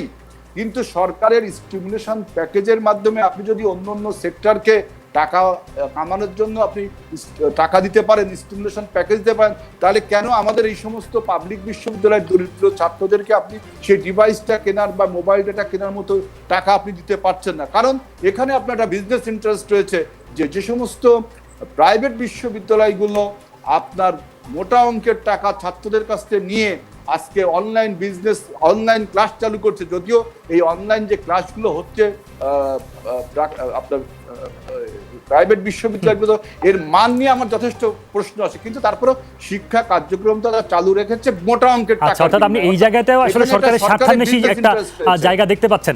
এখন আপনার কাছে যেটা প্রশ্ন সেটা বললে আমি আপনার বক্তব্যগুলি অন্যদের সঙ্গে কথা বলতে চাই। জনাব আজিজুল বারী হেলাল, সেটা হচ্ছে আপনারা কতটুকু দাঁড়িয়েছেন, কয়েক লাইনে বললেই হবে। আমরা কতটুকু জনগণের পাশে দাঁড়িয়েছেন এই সময়টায়, একটা বড় রাজনৈতিক দল হিসেবে? শোনেন, আওয়ামী লীগকে আপনি এই টিকা, আপনার এই কোভিড মোকাবিলায় আওয়ামী লীগ সংগঠন হিসাবে, সরকার হিসাবে না, আওয়ামী লীগ সংগঠন হিসাবে কতটা জনগণের কাছে ত্রাণ তৎপরতা এবং স্বাস্থ্যবিধি পৌঁছা দিয়েছে আমরা, আমি তেমন কোনো চোখে পড়িনি। কিন্তু বিএনপির ভারপ্রাপ্ত চেয়ারম্যান তারেক রহমান কোভিডের ফ্রম ডে 1 থেকে তিনি নির্দেশ দিয়েছেন, এবং আমরা সেভাবে প্রায় 3 কোটি পরিবারের কাছে আমরা স্বাস্থ্যসেবা সহ আমরা ত্রাণ পাঠিয়ে দিয়েছি। আপনি জানেন যে পুলিশের যথেষ্ট সমস্যা রয়েছে। পুলিশ আমাদের ত্রাণ কার্যক্রমকে, আমাদের কোভিড মোকাবিলার কার্যক্রমকে যথেষ্টভাবে বাধা দিচ্ছে। তারপরেও আমাদের মহাসচিব বলেছেন আমরা 3 কোটি পরিবারের কাছে এই ত্রাণ তৎপরতা আমাদের, আপনারা এই সব বাধা উপেক্ষা করে, আপনার ভাষায় যে আপনারা এই সব বাধা উপেক্ষা করে পৌঁছে গেছেন, এবং সেটা আওয়ামী লীগের চেয়ে দৃশ্যমান মাত্রায় এবং বেশি মাত্রায়। জনাব, আপনার কথা বুঝতে পেরেছি জনাব আজিজুল বারী হেলাল। আপনার কাছে আমার যে প্রশ্ন ছিল সেই উত্তর আমি পেয়েছি। যেতে চাই জনাব মিজানুর রহমানের কাছে। ডক্টর মিজানুর রহমান, আজিজুল বারী হেলাল শিক্ষাক্ষেত্রে সরকারের যেই স্বার্থের জায়গা সেটিকে আলোচনায় আনতে চেয়েছেন, স্বার্থের জায়গায় তিনি উল্লেখ করেছেন। এখন ব্যাপার হচ্ছে এই জায়গায় আপনি স্বাস্থ্যের জায়গা থেকে প্রয়োজনীয়তা, শিক্ষা প্রতিষ্ঠান বন্ধ রাখার ক্ষেত্রে প্রয়োজনীয়তা কতটুকু দেখেন, এবং আপনার কি মনে হয় যে শিক্ষা প্রতিষ্ঠানগুলো খুললে প্রতিবাদ মুখর হয়ে উঠতে পারে শিক্ষার্থীরা, এবং সেটা সরকারের বিরুদ্ধে লাগতে পারে, এমন বাস্তবতা বা এমন চর্চা আছে এখন? না, আমার এরকম এক্স্যাক্টলি এরকম কিছু মনে হয় না। একটা জিনিস মনে রাখতে হবে যে এই কোভিডের সাথে এখানের সংক্রমণের যে সম্পর্ক এবং শিক্ষা প্রতিষ্ঠান খোলা, এগুলোর তো গবেষণা হয়নি, কিন্তু অতীতের গত 200 বছরের যত মহামারী সেইগুলোর সাথে এই শিক্ষা প্রতিষ্ঠান খোলার সাথে সংক্রমণ হার বেড়ে যাওয়ার একটা সম্পর্ক হিস্ট্রিক্যালি, স্ট্যাটিস্টিক্যালি এটা প্রমাণিত। আর আমাদের মাননীয় শিক্ষামন্ত্রী নিজেও একজন জনস্বাস্থ্য বিশেষজ্ঞ। পৃথিবীর অন্যান্য দেশে আপনি কি আমাদের আশেপাশে কোথাও কি স্কুল কলেজ চলছে? ভারতে, পাকিস্তানে, নেপালে, শ্রীলঙ্কায় কোথায়? আমাদের মনে রাখতে হবে যে আমরা একটা বিচ্ছিন্নভাবে একটা সিদ্ধান্ত নেওয়া যাবে না, এবং তবে আমি একেবারে মানে শতভাগ যদি পারতাম আমরা যদি অনলাইনে চলে যেতে, সেটা ভালো হতো। কিন্তু তারপরেও পাবলিক বিশ্ববিদ্যালয়গুলো এখন সবকটা বিশ্ববিদ্যালয় এখন ক্লাস এবং পরীক্ষা, এবং জাতীয় বিশ্ববিদ্যালয় সহ কলেজগুলোতে, কালকে একটা উদাহরণ দিয়ে বলি, গতকালকে আমাদের ঢাকা বিশ্ববিদ্যালয়ের সমাজবিজ্ঞান বিভাগের একটা পরীক্ষা ছিল, 200 জন ক্যান্ডিডেট ছিল, এর মধ্যে 198 জন উপস্থিত ছিল, পরীক্ষা দিচ্ছে তারা, অনলাইনে পরীক্ষাও হচ্ছে। কিন্তু আমি তারপরে বলবো এই অনলাইনের পড়াশোনা কখনো অন ক্যাম্পাসের বিকল্প না, ক্যাম্পাস আমাদের খুলতেই হবে, সম্ভবত সেটা খুলে দিতে পারলে ভালো হতো। এখন ব্যাপার হচ্ছে প্রতিবাদ এবং প্রতিরোধ জেগে ওঠার মতো বাস্তবতা বা তেমন পরিস্থিতি অন্তত আছে কিনা ক্যাম্পাসগুলোতে? না, আমি বলছি যে কলেজ তো খুলতেই হবে, এখন ক্রমান্বয়ে সেদিকেই যাচ্ছে। আশা করি আমরা শিক্ষকদের টিকা দেওয়াটা আগামী 2 সপ্তাহের মধ্যে শেষ হয়ে যাবে, একদম প্রাইমারি স্কুল পর্যন্ত, কলেজ, স্কুল, ইউনিভার্সিটি টিকা দেওয়া হয়ে যাচ্ছে, এবং বিশ্ববিদ্যালয়ের ছাত্রদের টিকা দেওয়ার প্রক্রিয়াটা শুরু হয়ে গেছে। ইতিমধ্যে মোর দেন 35%, 40% টিকা অলরেডি ছাত্রদের দেওয়া হয়ে গেছে, এবং সেটা হলে পরে আমরা মনে করি আবাসিক ছাত্র যারা, এদের হলগুলো যদি খুলে দেওয়া যায়, তাইলেই আর বাকিদের যারা বাড়িতে থেকে পড়াশোনা করে বা নিজস্ব আয়োজনে থাকে, তা এদের নিয়ে শিক্ষা প্রতিষ্ঠান খুলে দেওয়া সম্ভব হবে। আচ্ছা, জোনায়েদ সাকি, আপনি আলোচনা শুনছিলেন, আপনার কাছেও কি মনে হয় যে সরকারের মধ্যে ওই শঙ্কা রয়েছে যে শিক্ষা প্রতিষ্ঠান যদি খুলে দেওয়া হয় সেটা সরকার বিরোধী বিক্ষোভের ক্ষেত্র হয়ে উঠতে পারে? আপনার সেটা মনে হয় কিনা? এবং একই সঙ্গে আপনি এই বাস্তবতায় টিকা নিয়ে যে কথাগুলো এসছে এবং ব্যবস্থাপনা নিয়ে, সেখানে আপনার নতুন কোনো বক্তব্য যুক্ত করতে চান কিনা? সময় খুবই কম আমার হাতে। আমার বক্তব্য আছে, আমাকে একটু সময় দিবেন প্লিজ। আমি প্রথমে কয়েকটা কথা পরিষ্কার করে বলে নিতে চাই। আমি মনে করি যে স্বাস্থ্যবিধি মেনে চলার ক্ষেত্রে মানুষকে উদ্বুদ্ধ করার মধ্য দিয়ে জীবন এবং জীবিকা আমাদেরকে সচল রাখতে হবে, এবং সেক্ষেত্রে যে কয়েকটা জিনিস প্রয়োজন সেটা হচ্ছে স্বাস্থ্যবিধিটা মেনে চলার ক্ষেত্রে সেটাকে এনফোর্স করা। আমাদের 2.5 কোটি যে নিম্ন আয়ের দরিদ্র মানুষ আছে, পরিবার আছে, 2.5 কোটি পরিবার মানে প্রায় 10 কোটি মানুষ, তা যাদের রেশনিং দরকার, যে দ্রব্যমূল্য যেভাবে বেড়েছে সেটার ব্যবস্থা করা। আমাদের জেলা উপজেলা পর্যায় পর্যন্ত এই যে করোনা মোকাবেলার যে চিকিৎসাগত প্রস্তুতি, পরীক্ষা, অক্সিজেন এবং আইসিইউ, এইগুলো দ্রুততম সময়ের মধ্যে ব্যবস্থার জায়গা নেওয়া, এবং আমাদেরকে ভ্যাকসিনেশনে যাওয়া। কেন?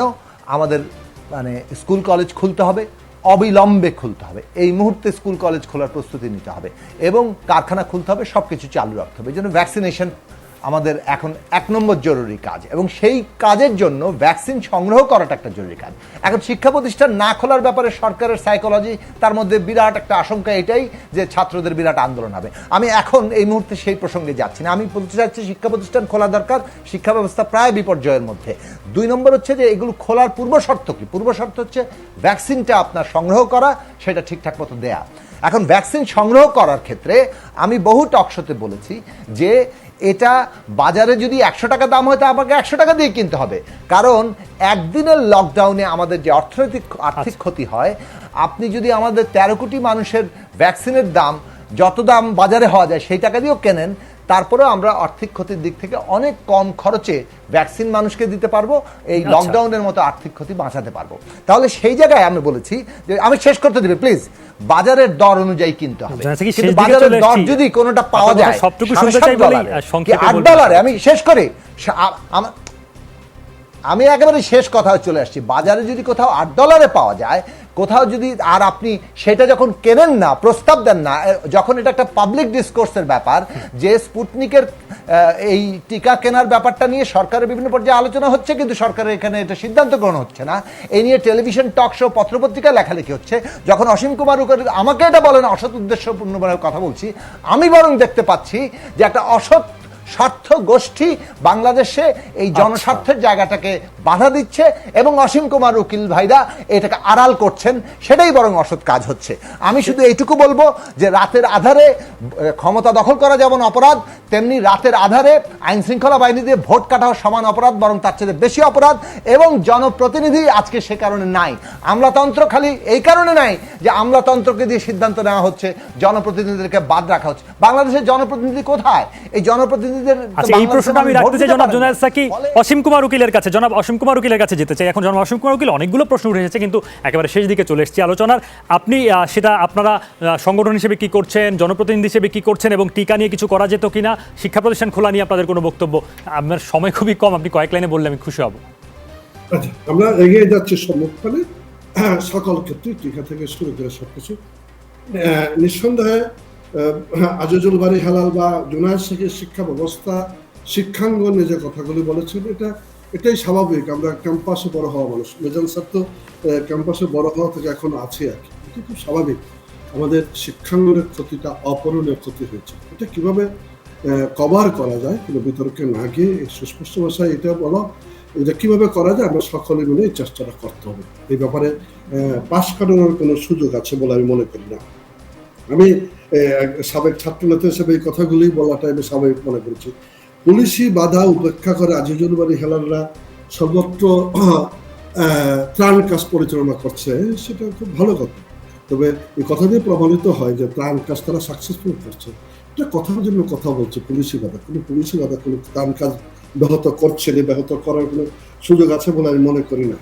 আমরা সকলে মিলে এই করোনা যুদ্ধে বিজয়ী হব। প্রধানমন্ত্রী শেখ হাসিনার নেতৃত্বে ভ্যাকসিন এখন অ্যাভেলেবল, সবাই মিলে আমরা সারা দেশে ভ্যাকসিন বিতরণ কাজগুলি করছি। আমরা চেষ্টা করছি প্রণোদনা দেওয়ার জন্য, সকল ক্ষেত্রে প্রণোদনা দিয়ে আমরা এগিয়ে যাচ্ছি। আমরা বিশ্বাস করি আমরা করোনা যুদ্ধে বিজয়ী হবে প্রধানমন্ত্রী শেখ হাসিনা। সেই ক্ষেত্রে নিশ্চয়ই আপনাদের যে উদ্যোগ, সেই উদ্যোগ আপনারা চালিয়ে যেতে পারবেন এবং নিশ্চয়ই যে জায়গাগুলোতে আলোচনা সমালোচনা উঠে আসছে সেগুলোর ব্যাপারে আপনারা সতর্ক হবেন, বিবেচনায় নেবেন। অনেক ধন্যবাদ জনাব অসীম কুমার উকিল, আজিজুল বারী হেলাল, জুনায়েদ সাকি, ডক্টর মিজানুর রহমান, আপনাদেরকেও ধন্যবাদ। ধন্যবাদ দর্শক আপনাদেরকেও আমজনতায় যুক্ত থাকার জন্য। নিশ্চয়ই আপনারা আমজনতা দেখবেন, যমুনা টেলিভিশনের সঙ্গে থাকবেন। আর মনে রাখবেন, আমজনতার শক্তি বড় শক্তি।